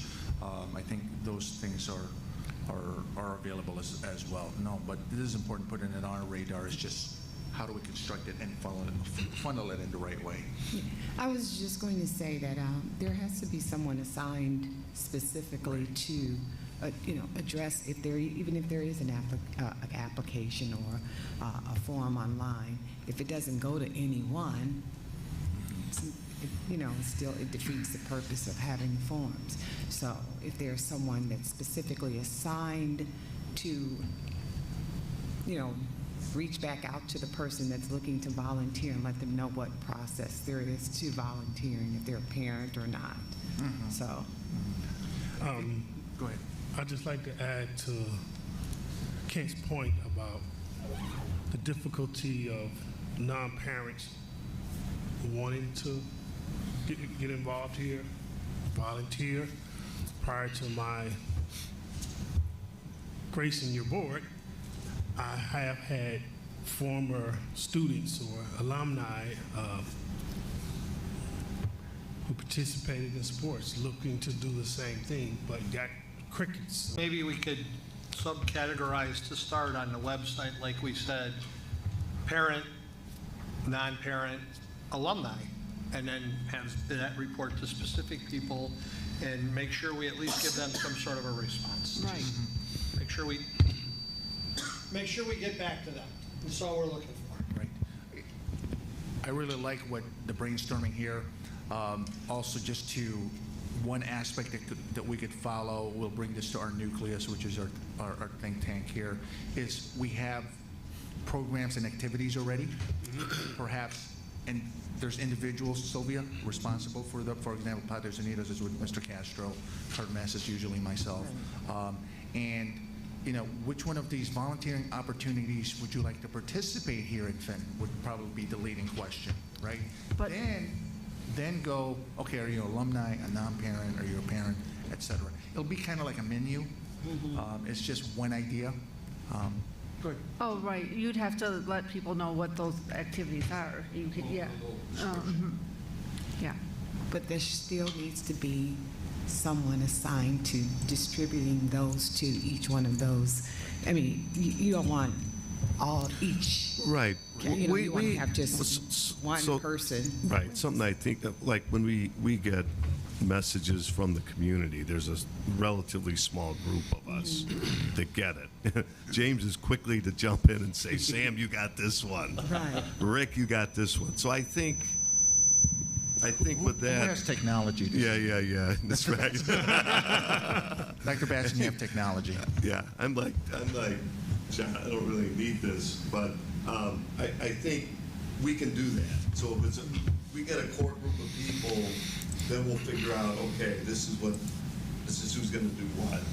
So we can do that. I know what you're saying is that one person, but then we got to, who's that one person? It's going to be collaborative at some point. So I think we can start off that way. So maybe we want to ask for a process put in place and then get back to us. A process, and like I say, I know there's risk management that has to happen with all of this. We have to do these other pieces. So you guys already have probably a process that's out there. If we get it written down and then just find a way to tell the community, hey, here's how you come in. I love the idea of saying, here's where we need help.